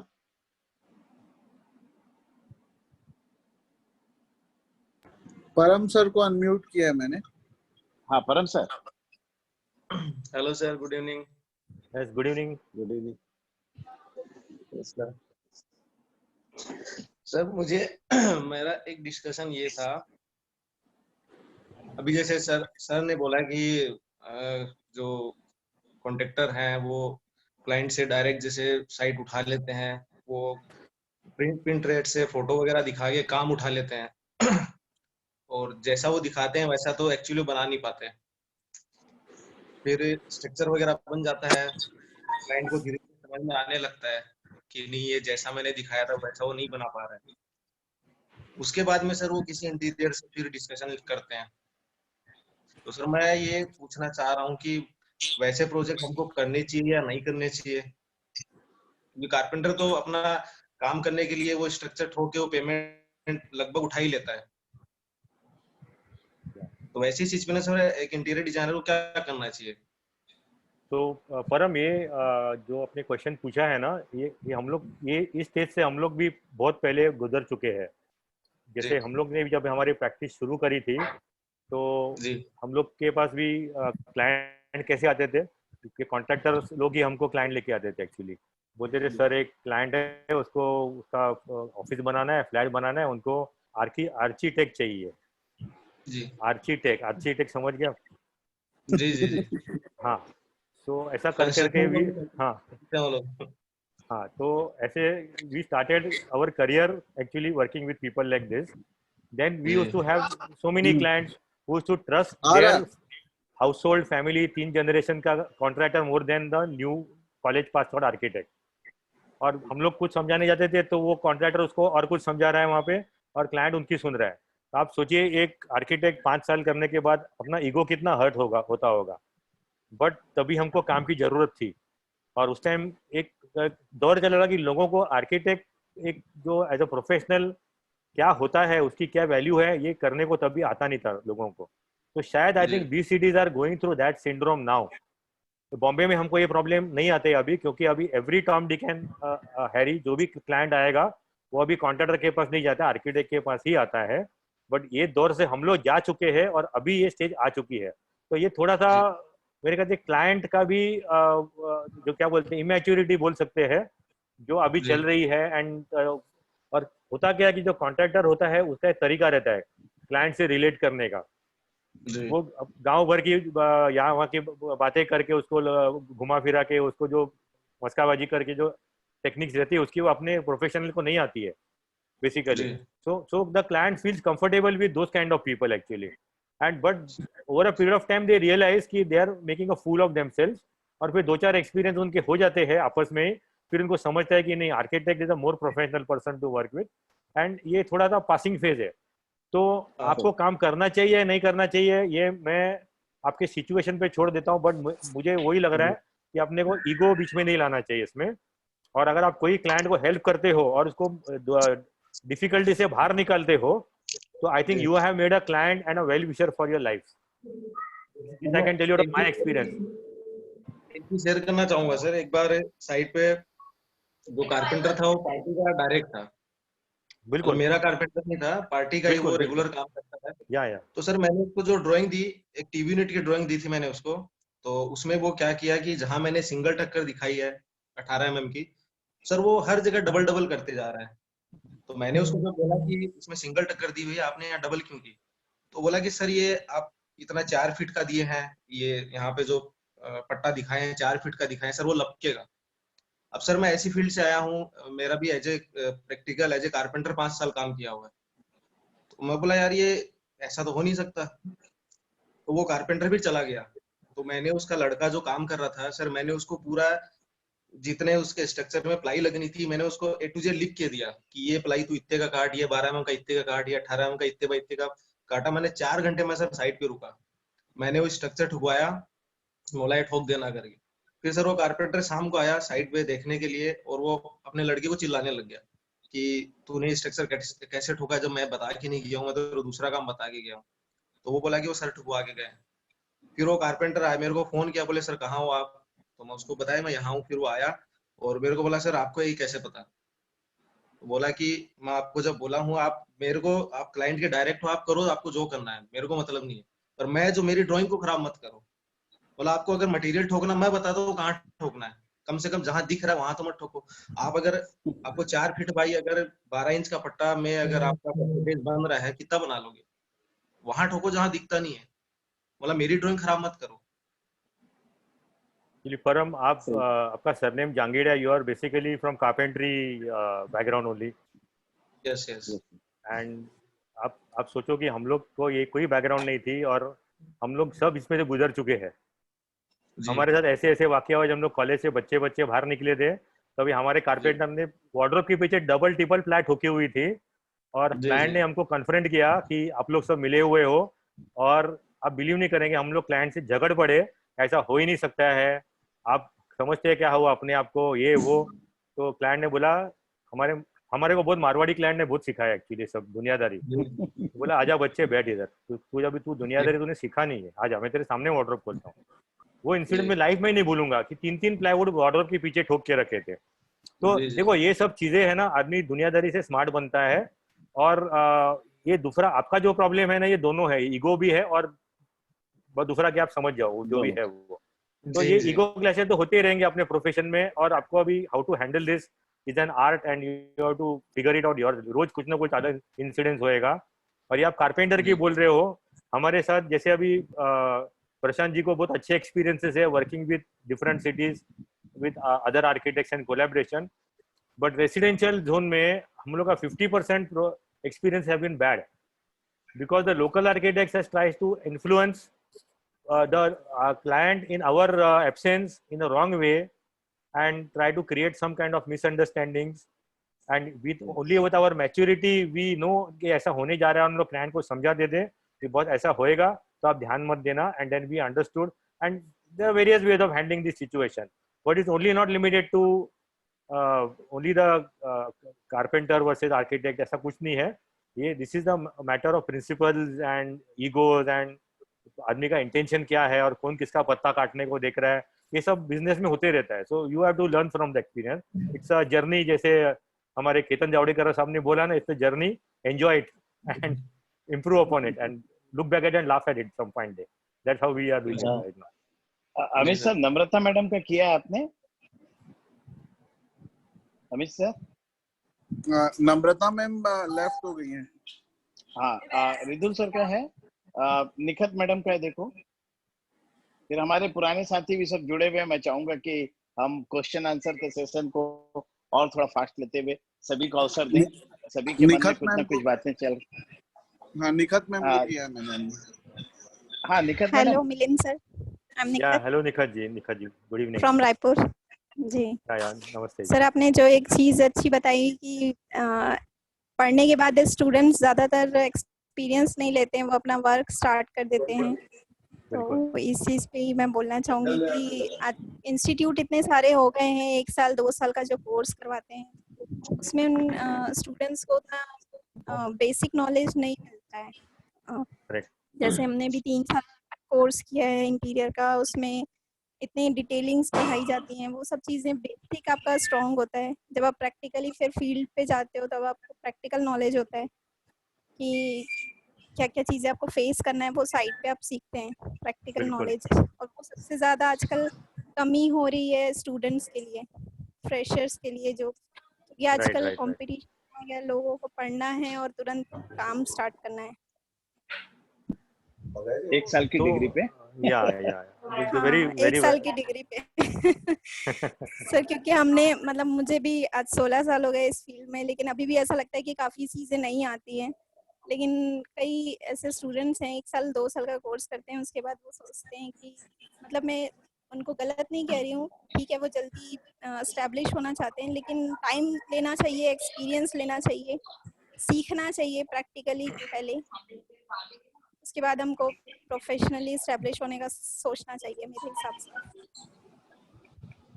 तो ये बहुत डिफिकल्ट क्वेश्चन है एक्चुअली, हम लोग एक तरफा आंसर दे नहीं सकते इसके लिए, बट सर इसमें इंस्टीट्यूट्स की भी काफी कुछ गलती है, जो 1 साल 2 साल का कोर्स करा रहे हैं, उनके पास फैकल्टी भी उतने एक्सपीरियंस नहीं होते हैं, वो डिप्लोमा होल्डर वगैरह किसी को रख रहे हैं फैकल्टी, वो पढ़ा नहीं पा रहे हैं ढंग से। मतलब मैं अपना एक्सपीरियंस बताऊंगी, मुझे काफी पढ़ाने के लिए, मैडम मैं चाहता हूँ निखत मैडम, अभी हमारे पास समय बहुत कम है, हमारे बहुत सारे साथी हैं, हम लोग मिलिंद सर से और क्या जानना चाहते हैं? बस मैं एक क्वेश्चन करूंगी सर से, स्टोरी से। हाँ। तो कहना आसान है, जैसे आपने बोला कि एक्सपीरियंस लेना चाहिए, और अभी आपकी कॉम्पिटिशन इतनी बढ़ चुकी है, और एग्जैक्टली आपने जो बोला कि इतने सारे इंस्टीट्यूट खुल चुके हैं, इसकी कितनी एक्सपीरियंस क्वालिटी का एजुकेशन की हमको भी पता नहीं चलता है आजकल। तो हम लोग भी लोगों को हमारे टीम में जब लेते हैं तो आप बिलीव नहीं करेंगे, हमको नहीं बोल के एक पोस्ट के लिए 90 to 150 मेल जाते हैं 1-1.5 महीने में, और उसके से आप सोचो स्क्रीन करना कितना बड़ा काम है, और हमको कितना बुरा लगता है इतने सारे लोग aspiring to take experience, and there are times when people are saying कि अब मैं यहाँ से इंदौर से आने को रेडी हूँ, और मैं पंजाब से आने को रेडी हूँ, मुझे सैलरी भी नहीं चाहिए। और आजकल तो लोगों ने काफ़ी इसका बहिष्कार किया है, but there are some professional who are actually telling you join our firm and you will have to pay us. तो इतनी सारे हद तक ये चीज़ें जा चुकी है, तो मुझे रियली मुझे आंसर नहीं पता है, मगर एक चीज़ है कि हमको अपॉर्चुनिटी वर्सेस एक्सपीरियंस बैलेंस करना बहुत जरूरी है, because you are experimenting with the client basically. अगर आपको एक्सपीरियंस नहीं है तो भले 1-2 साल आप विदाउट कोई पैसे का काम करते हैं, या कोई अच्छे आर्किटेक्ट के हाथ जुड़ जाते हैं, and you don't look at it like a career building, but जो आपको एक्सपीरियंस बैलेंस करके जो मिलेगा 1-2 साल का, और आपको वो सामने वाला आदमी क्या अपॉर्चुनिटी दे रहा है वो भी आपको नेगोशिएट करना पड़ेगा। अगर आप खाली बैक ऑफिस में बैठ के कोई ड्राइंग बना रहे हैं तो it's of no use of wasting your 2 years. So if you get an opportunity first to work under and learn under someone, I think first you should try that, because that is a big experience. Unfortunately college is not giving us that, but then if you start on your own तो आपको वही चीज सीखने में 3 या 4 गुना time लग जाएगा, because और दो लोगों की बातें सुनने पड़ेगी और अपना कॉन्फिडेंस टूट जाएगा, वो अलग बेसिकली। सर हमारे साथ दो सीनियर साथी हैं। Sir 1-2 minute. हाँ। मिलिंद सर, आपने जो बोला कि हमको अच्छे शूज, अच्छे कपड़े, गाड़ी, ये सब आपको किसी ने सजेशन दिया, जेब में 20,000 होनी चाहिए, तो वो आपने फॉलो किया क्या? वो जरूरी है क्या? तो उस टाइम में मेरी कैपेसिटी नहीं थी जो जैसा उसने फॉलो करने को बोला, बट मुझे एक चीज मुझे एक चीज समझ में आ गई कि आदमी को अपने आप को प्रॉपरली कैरी करना चाहिए। वो तो उसने तो एक्सैजरेट किया होगा, या शायद मैंने एक्सैजरेट भी किया होगा थोड़ा बहुत, बट उसने मुझे एक सीख मिली कि as a professional we need to carry ourselves very well.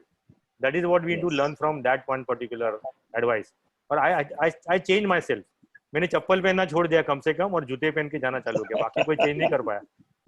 But I saw the difference in people's behaviour. Thank you sir. Thank you. Milind sir, अब तो आ गई ना 4-5 गाड़ियां आड़ियां सर। वो तो अभी 30 साल के बाद आनी थी। नहीं, एक्चुअली उसका भी एक किस्सा बताता हूँ मैं आपको। I am a very simple person, और मेरा एक सिचुएशन था when I had to sell a car, और I was going to buy वही अपनी कोई नॉर्मल गाड़ी। तो मेरे लड़के ने बोला कि डैड अभी तुम्हारी उम्र क्या हो गई, देखो अभी इस उम्र में तुम अच्छी गाड़ी नहीं खरीदोगे तो कभी खरीदोगे। तो मैंने बोला हाँ, ये इसमें कुछ आर्ग्यूमेंट में प्रेजेंटेशन सही है बंदे का। तो that is why I bought a good car. नहीं तो तभी भी मैं नॉर्मल गाड़ी लेके चलने वाला आदमी हूँ। मेरे को वो कोई वो नहीं था कि मैं अभी तक नॉर्मल में चल रहा हूँ। लागबंदी के बाद आप सबका सुनने के बाद लगा अच्छी गाड़ी लेनी चाहिए। हाँ, एक टाइम लाइफ में एक बार तो अच्छी गाड़ी चलानी चाहिए, मेरा लेनी चाहिए फिलॉसफी है। हाँ बिल्कुल। मैंने नम्रता मैम को अनम्यूट किया है। हाँ, नम्रता मैडम के बाद हमारे सीनियर साथी है सर नवीन शर्मा सर। आप IIIA छत्तीसगढ़ चैप्टर के चेयरमैन भी हैं और काफी अच्छा वर्क एक्सपीरियंस भी है। मैं चाहूंगा इसके बाद नवीन सर आप जरूर पूछें। नम्रता मैडम। हाँ नम्रता मैडम आप पूछें। Good evening. Yes, good evening. Good evening, sir. Good evening, Milind sir. Yes, good evening, good evening. Sir थोड़ा सा एक होटल प्रोजेक्ट के लिए मुझे समझना था। Okay. एक होटल का प्रोजेक्ट है मेरे पास जिसमें मेरे को थोड़ा सा कंफ्यूजन है लाइटिंग पार्ट में। Okay. Like banquet hall and restaurant, ये Okay. दोनों पार्ट की लाइट क्या डिफरेंस होना चाहिए? तो आई थिंक ये क्वेश्चन आप प्रशांत जी है, he is expert in that field. I think उनके सामने मैं इसका आंसर देना बहुत ये हो जाएगा। Prashant, I will allow you to take that. अगर प्रशांत सर नहीं होते तो मैं आपको कुछ भी बोल देता था, मगर उनके होते हुए केतन जावड़ेकर के सामने मेरा मुंह नहीं खुल सकता है। I think I don't Ketan दे सकता है ये जवाब। या they are experts in this field, so better use their. या यस केतन जावड़ेकर सर शायद नहीं है अभी। केतन सेठ सर, हां केतन सेठ ऑल्सो, या he also done lot of this hospitality project. Actually वो नेटवर्क का प्रॉब्लम था तो क्वेश्चन बराबर सुनाई नहीं दिया था। वापस एक बार रिपीट करेंगे? हाँ मैडम एक बार। Ketan Javadekar is there. Ketan, question is what is the importance of lighting in hospitality? Okay. In banquet and restaurant, difference in banquet and restaurant, what that she wants to know. Difference in banquet and restaurant. हाँ, lighting for banquet and restaurant. Okay, so lighting ये ऐसे subject है कि जहाँ पे different task हम लोग जो बोलते हैं उसके लिए लाइटिंग डिजाइन किया जाता है।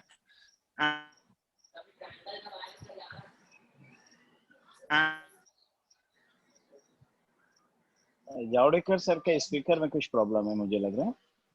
एंड इट्स नॉट दैट पूरा मेरे इंटर्न्स को स्टूडेंट कर रहे हैं।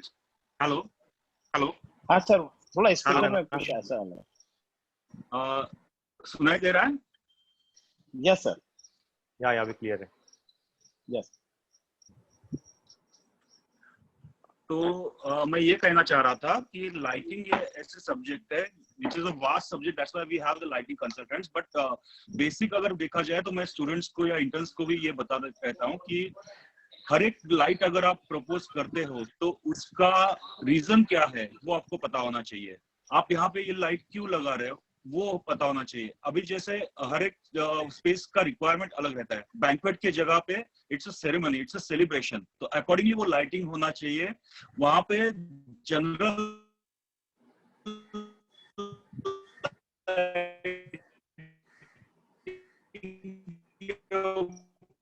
ज्यादा ध्यान दिया जाता है। आवाज पूरी ब्लर हो गई सर।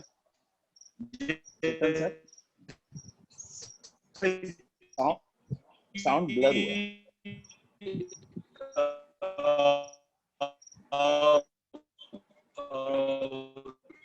साउंड ब्लर हो रहा है सर आपका। आप एक बार उसको म्यूट कर ले सर, आपका साउंड ब्लर हो रहा है बहुत।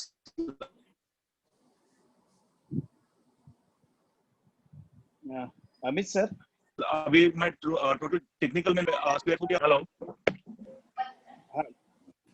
केतन सर, साउंड बहुत ब्लर आ रहा है।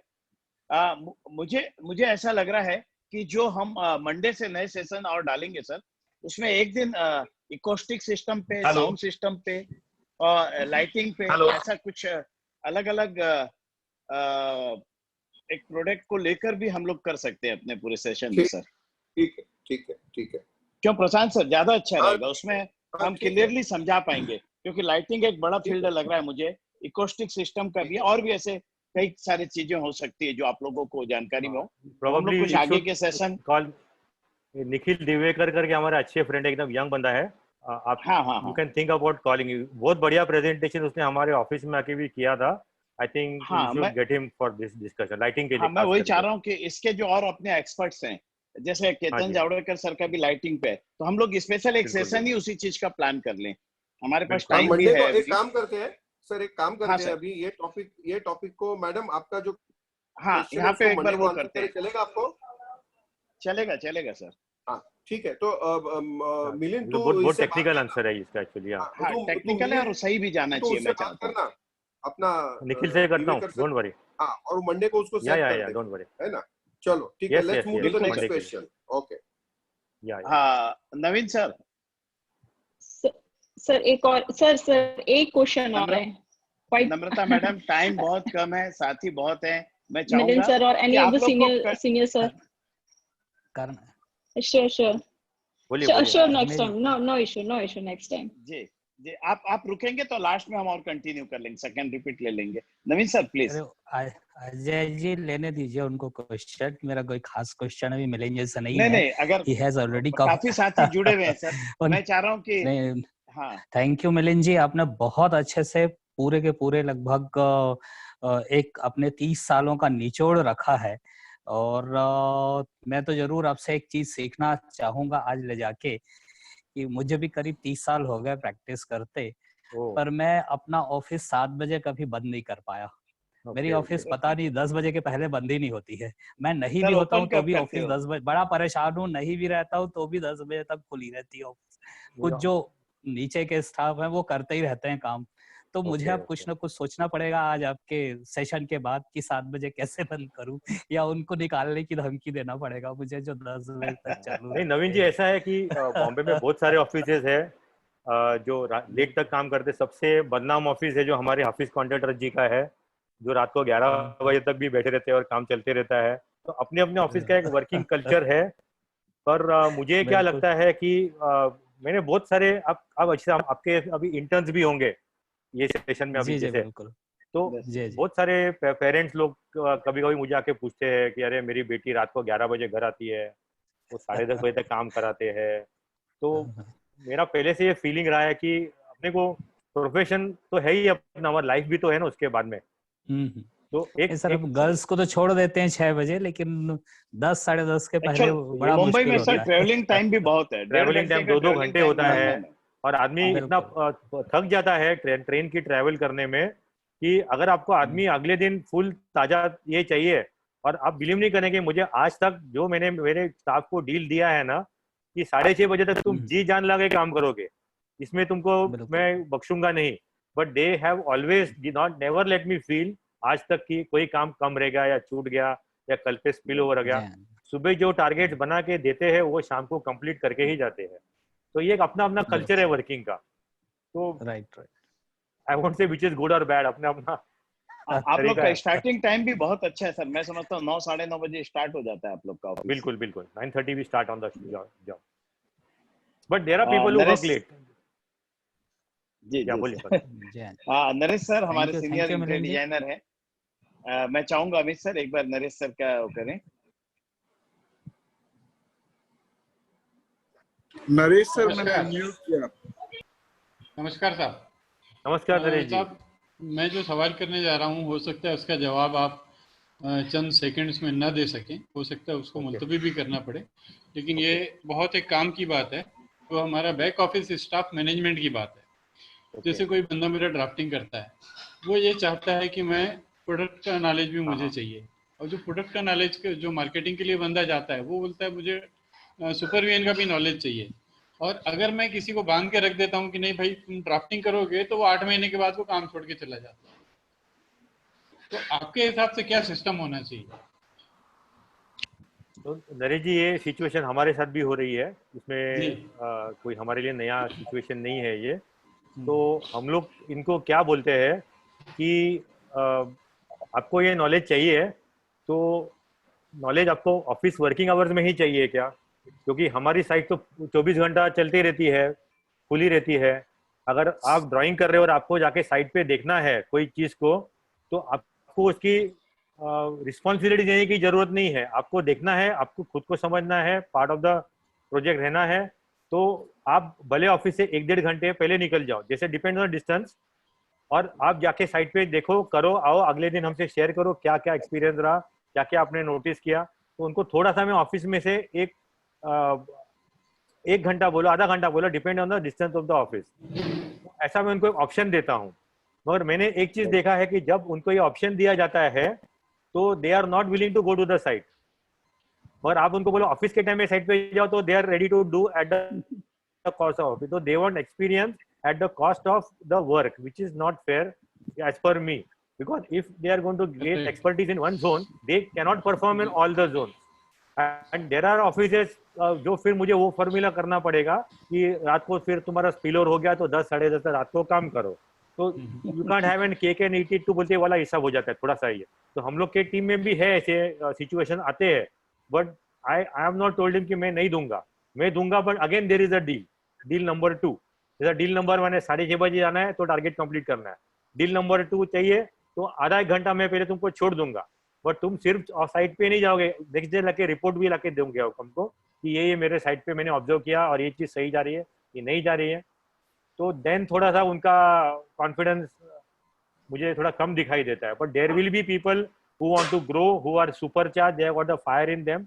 वो ऐसे भी शांत नहीं बैठने वाले आपके पास, वो आपको पास 1 साल के बाद ऐसे भी छोड़ के जाएंगे, वो सीखेंगे और आप सिखाओगे ही नहीं तो भी सीख के जाएंगे। तो ऐसे लोगों को सिखाना ही चाहिए अपने को, we should never hold back knowledge from them. तो ऐसे लोगों को आइडेंटिफाई करके हम लोग हेल्प भी करते हैं, ऐसा कुछ नहीं है कि अपने फायदे के लिए यूज नहीं कर सकते उनको, अपने को सोच के लिए चलना चाहिए कि एक दिन इनको अपना खुद का चालू करना ही है। बिल्कुल बिल्कुल, जब भी जाएंगे तो हमको दुआ देंगे कि यहाँ मैं कुछ सीख के गया, और ऐसे ऐसे लोग 10-10 साल के बाद वापस आके बता दे कि आपके पास हम लोग जितना सीख के गए उसकी वजह से मैं आज जो हूँ सो हूँ। तो ऐसे एक्सपीरियंस से बहुत बढ़िया अच्छा लगता है, और बहुत अच्छा लगता होगा नहीं अपने को ऐसा आके बोलता है तो। And so many successful people come and tell तो और भी अच्छा लगता है।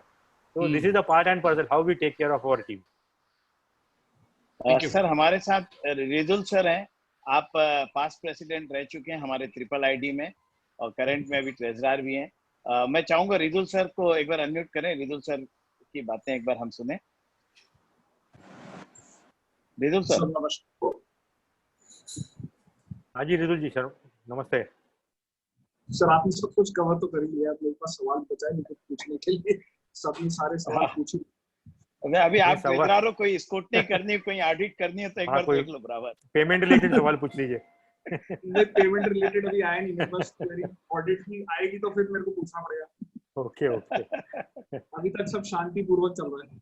ओके गुड गुड, चलो जून तक एक्सटेंड भी हुआ है अपना अभी तो। यस एक्सटेंड भी हो गया। हाँ अमित सर और नए साथियों में देखो एक बार आप पुष्पलता जी हैं, स्नेहा जी हैं। पुष्पलता जी आप पूछिए। Good evening sir. Good evening Pushpalata ji. Sir ऐसा मेरा बेसिक कोई क्वेश्चन तो नहीं है क्योंकि मैं काफी जूनियर हूँ और अभी तक जितने भी आप लोगों के एक्सपीरियंस है वो सुन रही हूँ और सीख रही हूँ, ये समझ सकते हैं आप। जैसे किशन सर ने भी बताया तो वो भी काफी मतलब सीखने लायक है कि हमें आगे चल के कैसे काम करना है और कैसे चीजों को हैंडल करना है। पुष्पलता मैम को अनम्यूट किया है मैंने। स्पेसिफिक सवाल मैं समझ नहीं पाया। स्नेहा चांडक मैम नहीं उनका यही था सर कि बस आप लोग को सुन रही हैं अभी वो।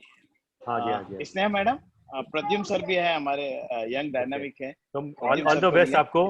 कुछ हमारे कुछ गाइडेंस से आपका कुछ बेनिफिट हो गया होगा तो हमको बहुत खुशी होगी। हाँ स्नेहा जी। जी सर मेरा ये क्वेश्चन था कि आप वहाँ पे बॉम्बे में जो ड्राइंग्स स्टार्ट करते हैं तो अपॉइंटमेंट से लेके जैसे आपने बताया वर्किंग ड्राइंग्स होती है, 3D ड्राइंग्स होती है, तो from starting to technical drawings and working drawings कितना टाइम पीरियड लगता है, and after working drawing to site completion ये कितना टाइम पीरियड लग जाता है for completing a project like it's 3 BHK, just for example it's a 3 BHK project, कितना time taking होता है from starting to working? Generally आपको मैं बताऊं 3 BHK या 4 BHK का प्रोजेक्ट जब भी हम लोग स्टार्ट करते हैं तो हम लोग क्लाइंट को बोलते हैं कि 20-25 दिन लग जाएंगे डिजाइनिंग में टोटली। तो उसमें वो प्रोसेस में क्या होता है 2 या 3 दिन में हमारे लेआउट्स फ्रीज हो जाते हैं। अच्छा सबसे पहले तो हमको क्लाइंट को बोलना पड़ता है कि आप हमसे टाइम पूछ रहे हो तो आप पहले एक क्वेश्चन का आंसर दीजिए, ड्राइंग बनाने में ज़्यादा टाइम लगता है कि ड्राइंग अप्रूवल करने में ज़्यादा टाइम लगता है? तो क्लाइंट पूछते हैं क्यों, तो हम लोग बोलते हैं नहीं ड्राइंग आप बताइए तो सही, तो बोलते हैं हाँ बनाने में 1.5 दिन लगता है, 2 दिन लगता है, अप्रूवल करने में 5 मिनट लगता है। बट अक्सर ऐसा होता है कि हम लोग ड्राइंग बना के भेजते हैं 1.5 2 दिन के बाद क्लाइंट भी अप्रूवल भी नहीं देते हमको और उनका आपस में कंफ्यूजन चालू रहता है। तो इस केस में क्लाइंट को पहले ये बताना पड़ता है स्पीड क्या पहले, वो भी इम्पोर्टेंट है, सिर्फ हमारा ड्राइंग का स्पीड मत पूछिए। अच्छा obviously because at our stage we can ask this question, आपको यही क्वेश्चन बहुत पोलाइटली और प्यार से पूछना पड़ेगा, but you have to ask this question if they are asking for time limit in some way, but 2 से 3 दिन में हमारे लेआउट बन जाते हैं, बिकॉज हमारे टेम्पलेट्स और जो ब्लॉक्स है वो बने हुए रहते हैं. It's a matter of placing them very quickly, fast, and then it happens in 3 days. 3D में हम लोग क्या करते हैं, हम लोग के पास 3 या 4 3D डिजाइनर्स होते हैं. एक ही साथ में अगर हम लोगों ने 4 जन को 4 रूम दे दिए तो भी हम तो 3-3 दिन में हमारा एक रूम का ड्राइंग बन जाता है मैक्सिमम विद रेंडरिंग. मगर हम लोग चारों ड्राइंग एक साथ नहीं देते. एक ड्राइंग रेंडर करते हैं, 3 ड्राइंग पार्ट रेंडर करके आता है वीरे में, जिसमें आपको पिक्सेलाइज रेंडर दिखता है और फुल रेंडर बनाने के टाइम नहीं रहता है उसमें. जो टाइम वेस्ट होता है रेंडरिंग में वो वेस्ट नहीं करते. और पहले ड्राइंग में we take more time to understand the client, वो क्या क्या चेंजेस कर रहा है, उसको क्या अच्छा लग रहा है, जो उसने हमको ब्रीफ दिया था उसके हिसाब से हमको समझ में आया कि नहीं, हमको समझ में आया तो उसको खुद को समझ में आ रहा है कि नहीं. बहुत सारा इंट्रोस्पेक्शन उसके साथ करना पड़ता है. फिर हमको मालूम पड़ता है कि एक क्लाइंट को इस टाइप से करेंगे तो ये काम होगा, इस टाइप से करेंगे तो नहीं होगा. तो ये पहले ड्राइंग में थोड़ा ज़्यादा टाइम हो जाता है. तो बाकी के ड्राइंग हमारे स्टैंड बाय में रेडी रहते हैं. जैसे हमको फॉर्मूला फिट हो गया वो क्लाइंट का डिजाइन करने का, तो फर्स्ट ड्राइंग को क्लोज करके 100%, फिर दूसरा ड्राइंग बेचते हैं, फिर दूसरे को क्लोज करके फिर तीसरा बेचते हैं. तो एक साथ सब ड्राइंग नहीं बेचते, रेडी जरूर बना के रखते हैं. बट आपको अगर फास्ट काम करना है तो ये प्रोसेस में रेडी करके रखना जरूर है. तो अगले ड्राइंग में क्या होता है, पहले ड्राइंग का फॉर्मूला यूज करके माइनर चेंजेस हो गया, फिर दूसरे में हमको जो मालूम पड़ा उसके बाद में तीसरे में चेंजेस हो गया, और फिर उसको रेंडर करते हैं. और क्लाइंट को कभी कभी बोला जाता है कि अगर आपको रेंडर चाहिए फुल रेंडर तो हम लोग आपको बाद में चेंजेस नहीं होगा unless there is something very extreme. और अगर आपको हाफ रेंडर में चलता होगा तो sometimes clients are very sweet and they say okay fine, कोई बात नहीं, अपने को जल्दी काम चालू करना है, पिक्सेलाइज में हमको समझ में आ रहा है, you start the work. Then by the time first drawing is ready, we are discussing the second third drawing. Already our working drawing is started on the first room. जैसे जैसे 3D हो जाते हैं, सबसे पहले we complete our electrical and fall ceiling drawings. उसके पीछे पीछे we complete our toilet blocks. तो फॉल सीलिंग इलेक्ट्रिकल हो गया तो तोड़फोड़ चालू हो गई, फॉल सीलिंग का फ्रेमवर्क चालू हो गया, वायरिंग चालू हो गया. तो फिर अब तक फर्नीचर ड्राइंग बन रहे हैं और उतने टाइम में we can start the toilets. तो जब तक डिजाइनिंग हो रहा है तब तक सिलेक्शन चल रहा है वहाँ पे. बाथरूम का सैनिटरी है, टाइल्स है, मार्बल है, जो भी है, वो सिलेक्शन होने के बाद वो 3D में आ जाता है. तो एक साइड से 3D हो रहा है, एक साइड से सिलेक्शन हो रहा है. तो टॉयलेट के 3D लास्ट में बन जाते हैं बिकॉज सिलेक्शन के बाद ही 3D बन सकते हैं. तो ऐसा अगर बराबर उसको प्रॉपरली सिंक्रोनाइज करो तो 20 days में we can complete all the drawing process provided the client give the decision on time. If the first condition is not adhered to, then कोई time limit नहीं है. बहुत अच्छा. I think I'm clear. My second question, yeah sir, very much clear. And my second question is, I am very much familiar. आपने जैसे बताया कि client के साथ बहुत ज्यादा फैमिलियर नहीं होने का हमको खुद को उसमें कभी प्रॉब्लम्स आती है. तो ये चीज मैंने फेस की है. एवरी क्लाइंट में ऐसा है कि फैमिलियर बहुत जल्दी हो जाती हूँ. तो लास्ट में हुआ है कि पेमेंट नहीं मिली या पेमेंट रुक गई या क्लाइंट ने मिसयूज किया. तो हमारे मारवाड़ी क्लाइंट में कहावत है कि आप तो हमारे घर जैसे हो. जैसे उसने बोला आप घर जैसे हो, एक्चुअली हाँ बता रहा हूँ मैं हमारे साथ. हाँ तो मुझे मालूम है, फिर भी कैसे हम शेयरिंग दो जो कि घर जैसे हो बोलते ही आप समझ लो कि आपका पैसा आ गया, आप घर के ही बन के रह गए बस. So you have to keep a distance. Professional distance is very important. You चाय वाय पियो, नाश्ता करो, बट घर जैसे बनने की बिल्कुल कोशिश नहीं करना कभी भी. सर ऐसा हुआ तो अभी उनके हाथ से पेमेंट कैसे लेने का कोई ऑप्शन है क्या? तो फिर और तरीके मैं आपको समझाऊंगा. फोरम में नहीं समझा सकता हूँ, हमारे पास बहुत एडवांस तरीके भी है. Okay sir, thank you so much sir. हमारे साथ सीनियर आर्किटेक्ट नीना सी मैडम बिलासपुर से जुड़ी भी हैं. अमित सर, नीना दीदी की थोड़ी तबीयत भी नासाज थी, फिर भी बैठी है मैडम. मैं चाहूंगा कि नीना दीदी को एक बार बोलने बोले. नीना दीदी. हाँ नीना, आज रिटायर्ड हर्ट ही रहने दीजिए सर. आज आपको हाँ काफी तकलीफ है, लेकिन आप बैठी है, मुझे बहुत अच्छा लग रहा है. नहीं रिटायर्ड हर्ट रहने दीजिए सर. मिलिंद सर बहुत अच्छे से सारी चीजें एक्सप्रेस की हैं. बहुत सारे एस्पेक्ट सर आपने आज कवर किए. Not only for the juniors, it is good for the seniors also. तो thank you very much sir. आज इस पोजीशन में नहीं है कि बहुत सारी बातचीत की जाए. It is my pleasure. कोई दिक्कत नहीं. प्रद्युम्न सर, आप लोग से इंटरेक्ट करने को बहुत मजा आ रहा है एक्चुअली. जी चीजें क्या है सर, क्या है, बहुत सी चीजें आपने हमारे मन की तो वैसे ही कह दी जिससे हम जूझ के निकले हैं या जूझ रहे हैं। It is part and parcel. मतलब तकलीफें तो सिर्फ नाम बदल रही है, ए बी आपके पास है तो सी डी हमारे पास है, तकलीफें रिमेन्स द सेम। नहीं, हम सब ये सब इसमें से गुजर चुके हैं या गुजर रहे हैं, तो it's all like a family, we have to share and learn and get smarter जी जी sir ji. Our dear client.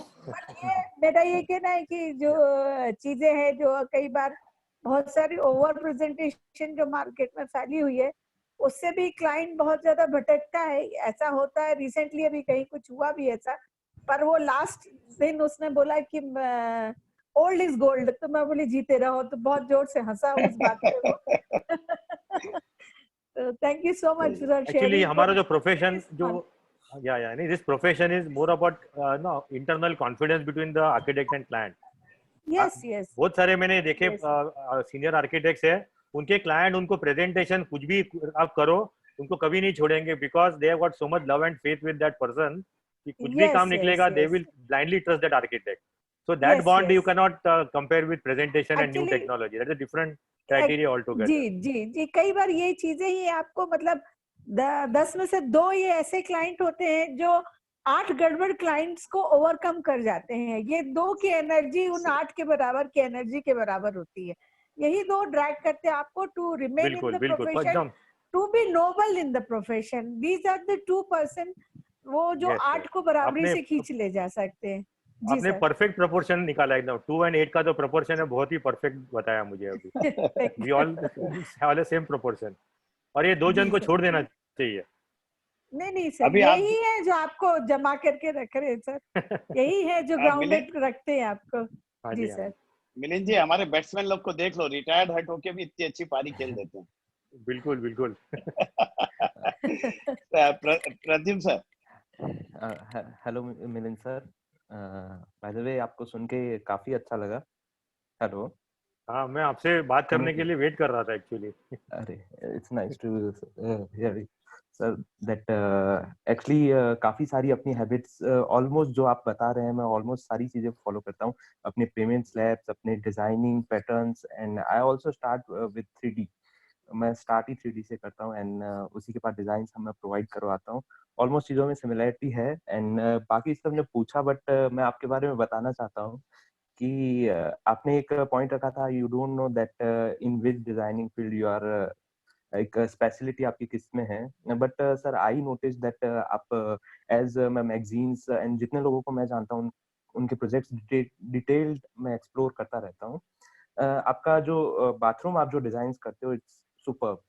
मतलब ये सीन होता है जिस दिन मैं कभी किसी बाथरूम डिजाइन में मैं स्टक हो जाता हूँ, मेरे को कुछ नहीं समझ में आता है, तो मैं सीधा जाके मिलिंद भाई आर्किटेक्ट्स पेज ओपन कर लेता हूँ and I got refresh.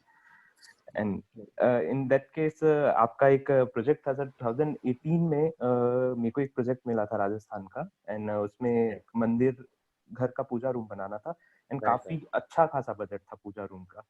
In that case आपका एक प्रोजेक्ट सर पब्लिश हुआ था आर्किटेक्चरल बिल्डर मैगजीन में।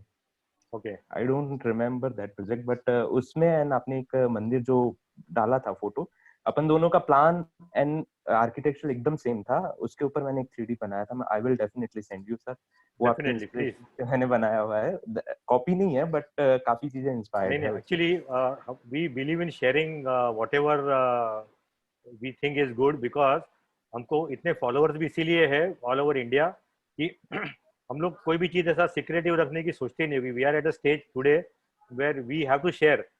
और आप बिलीव नहीं करेंगे, मैं आपको एक अंदर की बात बताता हूँ। There are some photographs which we share of the projects, but most of the 3Ds which we share is the drawings which we have made for the clients, and clients have rejected it for some reason, but we feel that they were good designs and they are going to get wasted in our computer, and those are the best designs which we actually keep it separate and we keep putting it them on our Facebook page. ये बोलो हमारे यहाँ तो waste हो गया, मगर at least it will get into the fraternity.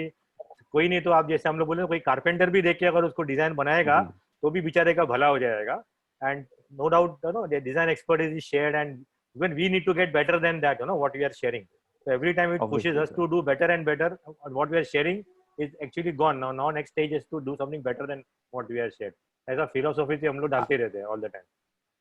That's great sir, and I also do the same. And ऐसे एक पॉइंट आया था अभी जिन्होंने बोला था कि 3 to 4 BHK का बेडरूम होता है, उसको कितने दिन में कंप्लीट करता है, ये किस पे डिपेंड करता है. In that case sir I am just मतलब मेरे थॉट्स रख रहा हूँ कि in that case I just replied that it completely depends on the cash flow of client. ऐसा ही that of course that is without saying. Decision and cash is like by default, उसमें तो कोई दो राय है ही नहीं. जी सर. एंड एक पॉइंट सर रखा था जैसे ऋषिराज सर ने, सॉरी मैं दोबारा इन्वॉल्व कर रहा हूँ, उन्होंने ये बोला था कि डिजाइनर जो फसाड डिपेंड करते बनाते हैं उसमें एक कम्युनिटी बैठा के. I don't think so, but एक कम्युनिटी बनाइए, बट ऐसे में जिसमें कोई डिजाइनर अगर आपका छोड़ा हुआ.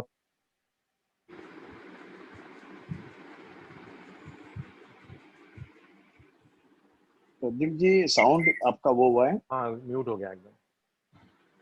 अमित सर, केतन सेठ सर को भी एक बार अनम्यूट करें, हमारे सीनियर साथी हैं. अब क्या मिलिंद जी को थोड़े टक्कर के साथी भी देने पड़ेंगे ना पूछने के लिए. हाँ बिल्कुल. प्रदीप जी का जब तक साउंड क्लियर नहीं है, एक बार केतन सेठ सर को लें. केतन सर स्ट्रॉन्ग क्वेश्चन पूछेंगे हमको. नहीं. Hi Milind, how are you? Good, Ketan. The session is going extremely well. So today I have also learned lot many things. I have to revisit now again the जब भी office चालू होता है ना, सबसे पहले वापस एक फोन करना पड़ेगा, मिलिंद क्या क्या बोला था. You can follow the link.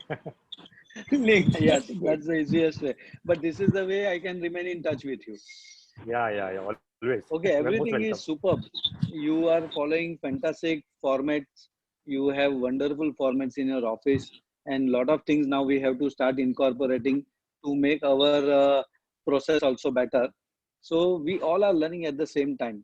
एक मेरा खास क्वेश्चन था कि ये जो प्रोसेस आपने बनाए थे, we also have made that those process, but at कभी-कभी ऐसा सिचुएशन आ जाता है, you already answer to it. Yeah. It becomes difficult to judge client many times in spite of our experience of so many years. Sometimes we get absolutely influenced by their behavior, their way of talking. Yes, that could be also another thing. लेकिन मैं हमेशा बोलता हूँ कि जो client से अगर हमने 10 या 15 लाख मांगा है और उसने समझो 20 या 25 लाख दे दिया है, तो समझ लेना लास्ट में वो गड़बड़ करने वाला है. क्योंकि वो एक्सपेक्टेशन से ज्यादा पैसा दे रहा है. दैट मीन्स वो लास्ट में ऐसा बोलेगा, देखो आपको हर टाइम मैंने ज्यादा पैसा दिया, ये टाइम आप संभालो. और वो जब भी संभालने का चक्कर आया, दैट मीन्स वो पैसा डूबने वाला है. और कोरोना वायरस से बेटर अभी कोई रीजन नहीं उनके पास अभी. राइट. और जो आपने एक बात बताई कि क्लाइंट से relation, it all depends what kind of client भी किस तरह से का है. बिकॉज मेरे केस में I have 90% of the clients with whom I have got extremely good rapport. और ऐसा रिलेशन है, ऐसा बॉन्डिंग है कि शायद सेकंड जनरेशन भी, मैंने आगे भी बताया था कि we have got those clients, उसका सेकंड जनरेशन भी हमारे पास आ रहे हैं. So it all depends what client we are dealing with. लेकिन बहुत ऐसे केसेस हुए कि उनकी जो चाय है ना, वो शायद 2-3 लाख रुपए की पड़ी है हमें. बिल्कुल. तो वो चाय पीना में बहुत डर लगता है. Ketan, that was my second dialogue. मैंने यूज नहीं किया, पर वही सेकंड डायलॉग था. वो घर के आदमी हो, एक बार चाय पे मिलो तो मसाला ज्यादा महंगा पड़ता है. एक फॉरेन टूर हो सकती थी उस टाइम में. एग्जैक्टली. केतन जावड़ेकर सर की आवाज इस समय कट रही थी, तो मैं चाहूंगा केतन जावड़ेकर सर को. अमित सर.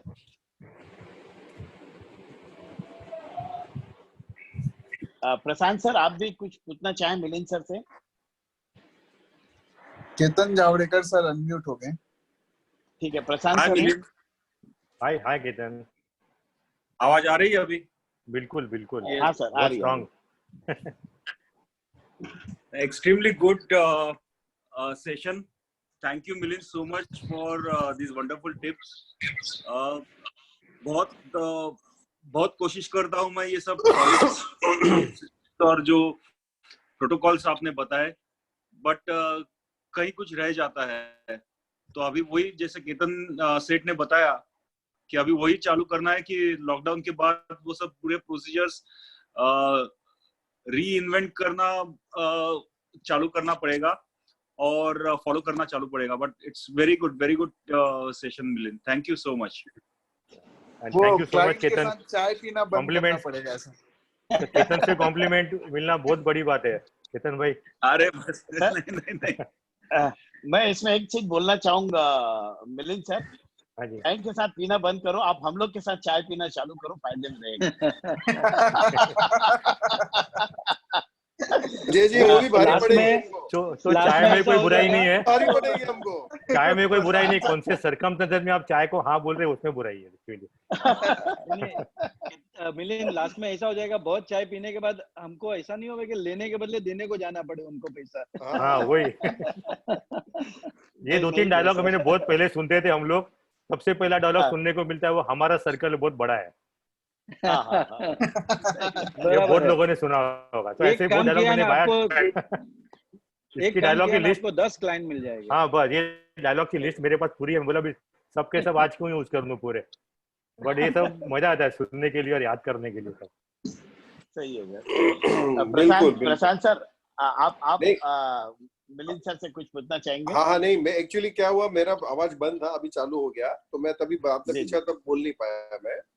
तो एनीवे मुझे मतलब it was a wonderful session Milind, और straight from your heart, so I think that's the best part.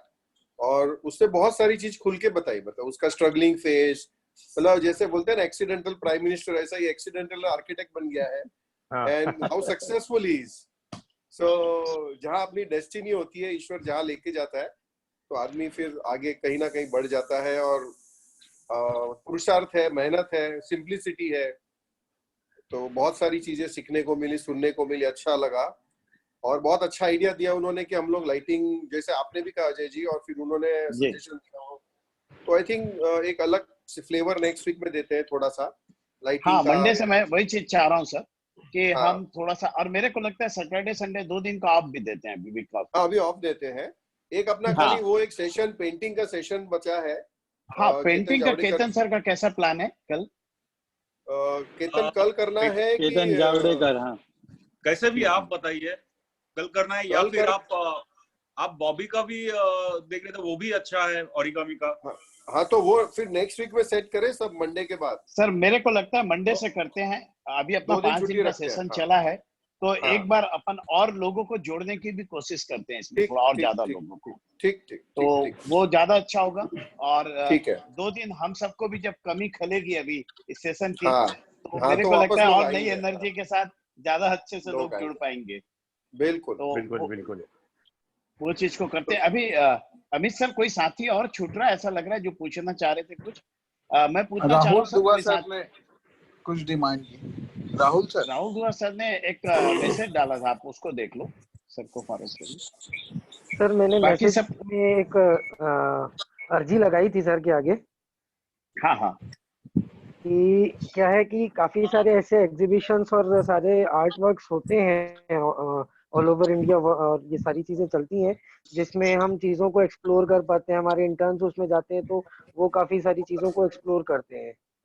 लेकिन कई ऐसे एग्जीबिशंस होते हैं जो कब होके निकल जाते हैं ये हमको भी नहीं। इनफैक्ट मैं भी कई सारे ऐसे एग्जीबिशंस को मिस कर जाता हूँ जो बाद में पता चलता है कि अरे यार यहाँ तो जाना था। सर ऐसे कोई एग्जीबिशंस जिसको आप पर्सनली मतलब बताना चाहें कि हाँ यहाँ पे जाओ, यहाँ पे आपको प्रोडक्ट वाइज नॉलेज बहुत अच्छा मिलेगा, चीजों को आप एक्सप्लोर करेंगे और कुछ अच्छा सीख के आएंगे। जैसे मैंने फोएड अटेंड किया, एस्टेक अटेंड किया लास्ट ईयर, तो ऐसे कुछ और भी एग्जीबिशंस होते होंगे जो आपको ऐसा लगता है कि आप अगर शेयर करें तो हमारे लिए हेल्पफुल हो। अब आप मुझसे पूछ रहे हैं? हाँ मिलिंद जी सर। हाँ तो ये दोनों तो अच्छे है ही, और एक अभी आपने हमारा आईडैक का इवेंट भी नहीं सुना अभी तो होगा अभी तक ना? नहीं सर। आईडैक का जो इवेंट है जहाँ पे प्रशांत जी और केतन जी और हमारे दूसरे केतन जी, हम लोग काफी क्लोजली वर्क कर रहे हैं, और यहाँ पे भी काफी सारे अच्छे वेंडर आते हैं। और इसके अलावा मुझे लगता है कि एक और एक एग्जीबिशन छूट रहा है जो मेरे ध्यान से, छोटे पैमाने पे होता है बॉम्बे में। मेरे ख्याल से आपका अगर ग्रुप होगा तो आपको ये सब इंटरनल ग्रुप पे भी पोस्ट कर सकते हैं ना? Yes yes.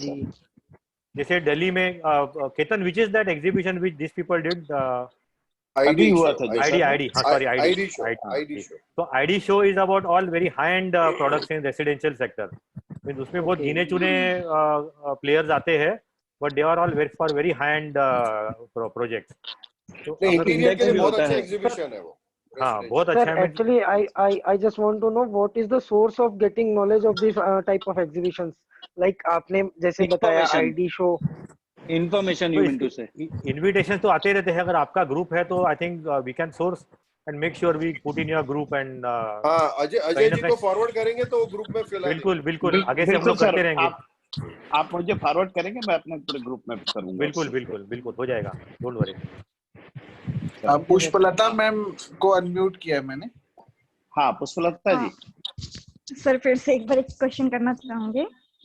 सर जैसे कभी कभी कुछ क्लाइंट्स हमारे यहाँ पे आते हैं और वो ऑलरेडी दूसरे इंटीरियर से कंसल्ट करके आते हैं जो हमसे काफी सीनियर्स होते हैं, उसके बाद वो हमसे आके ये बताते भी कि हम इनसे कंसल्ट करने के बाद आपके पास आए, तो उस सिचुएशन में हमें उनसे कैसे डील करना चाहिए?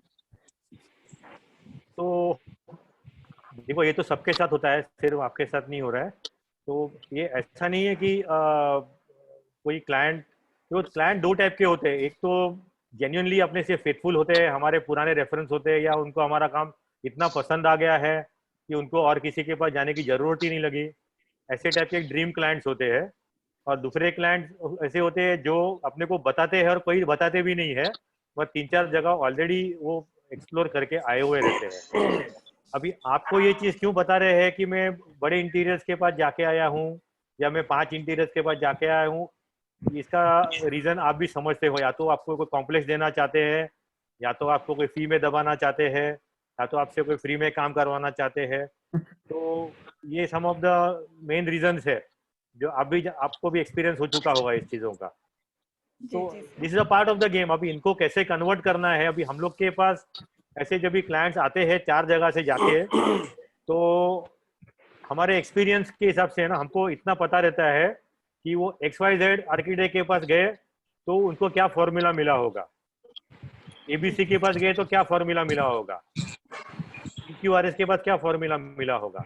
तो as a smart business man अगर मुझे वो क्लाइंट को मेरी तरफ खींचना है तो मुझे उसको बोलना पड़ता है ओके आप इसके पास भी गए थे, very good very good.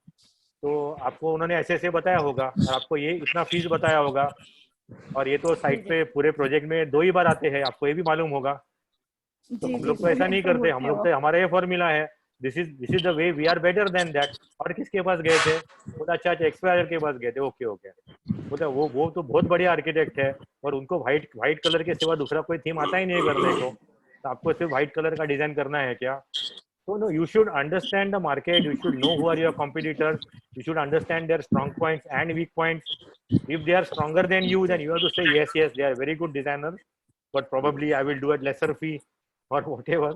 But unless you talk to them and understand कि किससे compare किया जा रहा है, you should not give up ना। उसमें क्या problem है? जाके आने ही वाले हैं वो तो। आपका काम है उसको खींचने का आपकी तरफ और आपके टर्म्स पे खींचना है।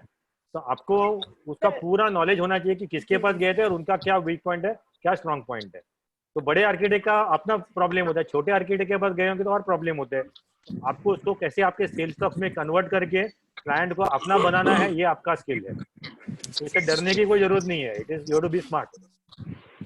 और सर मेरा एक और क्वेश्चन था, जैसे कुछ मेरे जैसे आपने कहा कि ड्रीम क्लाइंट होते हैं, मेरे ऐसे कुछ हैं भी क्लाइंट जिनके मैंने 5 से 6 प्रोजेक्ट सिंगल पर्सन के किए हुए हैं, सिंगल क्लाइंट के।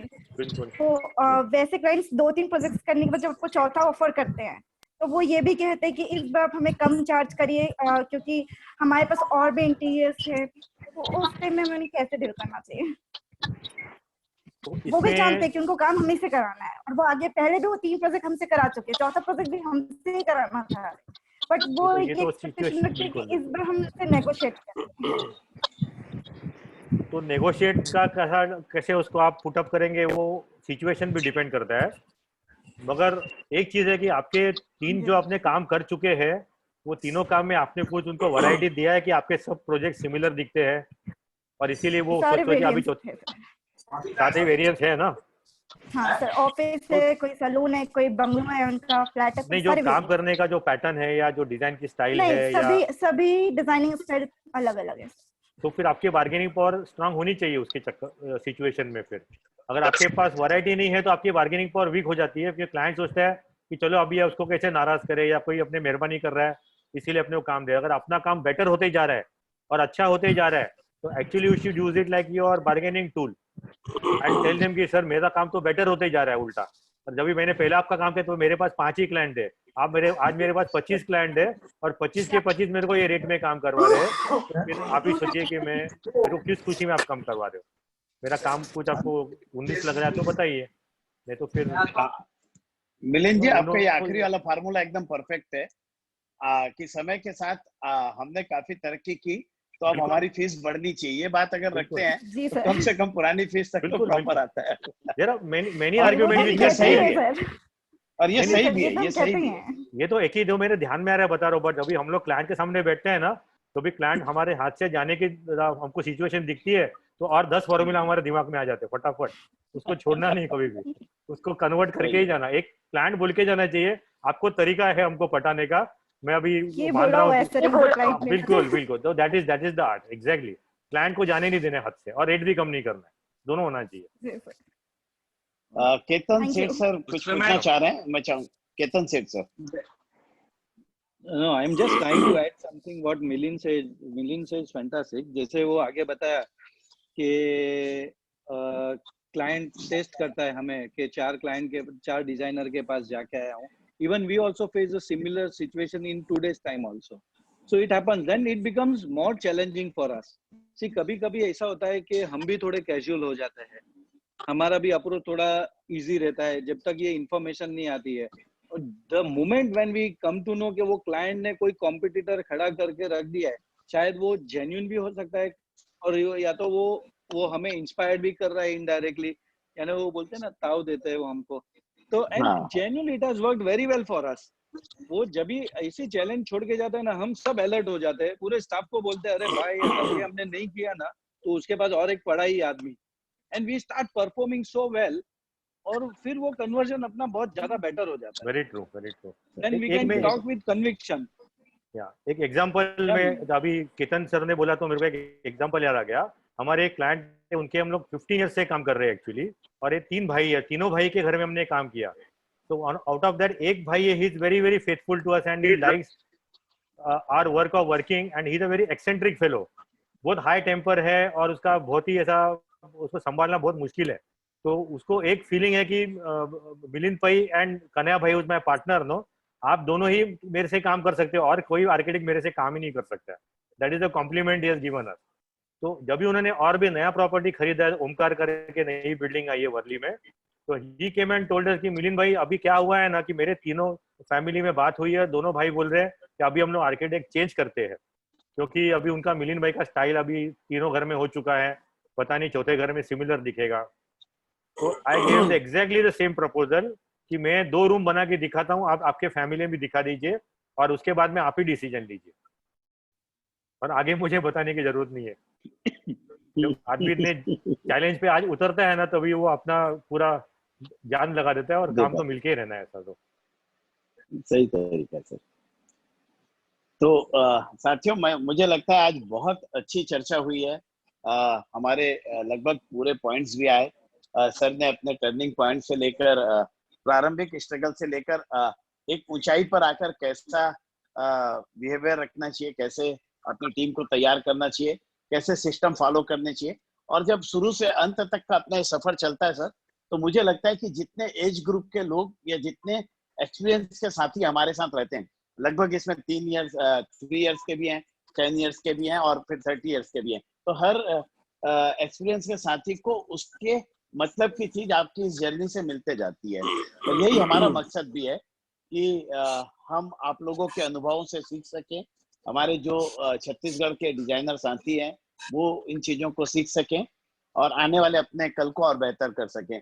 तो मंडे का जो मैं चाहूंगा प्रशांत सर आपको थोड़ा सा इसमें लाइनअप करवाना रहेगा कि हम जो स्पेशली कोई प्रोडक्ट की ट्रेनिंग से लेके जो भी प्रोडक्ट या अपना सिस्टम समझे अपन, लाइटिंग का जैसा हमने देखा, lighting is better, lighting Nikhil हाँ मिलिंद, वो निखिल को बात कर सकते हैं आप। हाँ अभी करता हूँ अपने जी सर। और उसके बाद हमारी ये भी चीज चलते रहे और बीच बीच में हमको लगता है कि हमको टेक्निकली किसी एक चीज को लेकर एक सेशन रखना चाहिए, तो मुझे लगता है हम वो भी रखें, ताकि एक अच्छी प्रॉपर नॉलेज शेयरिंग भी हो जाएगी उसमें। करेक्ट।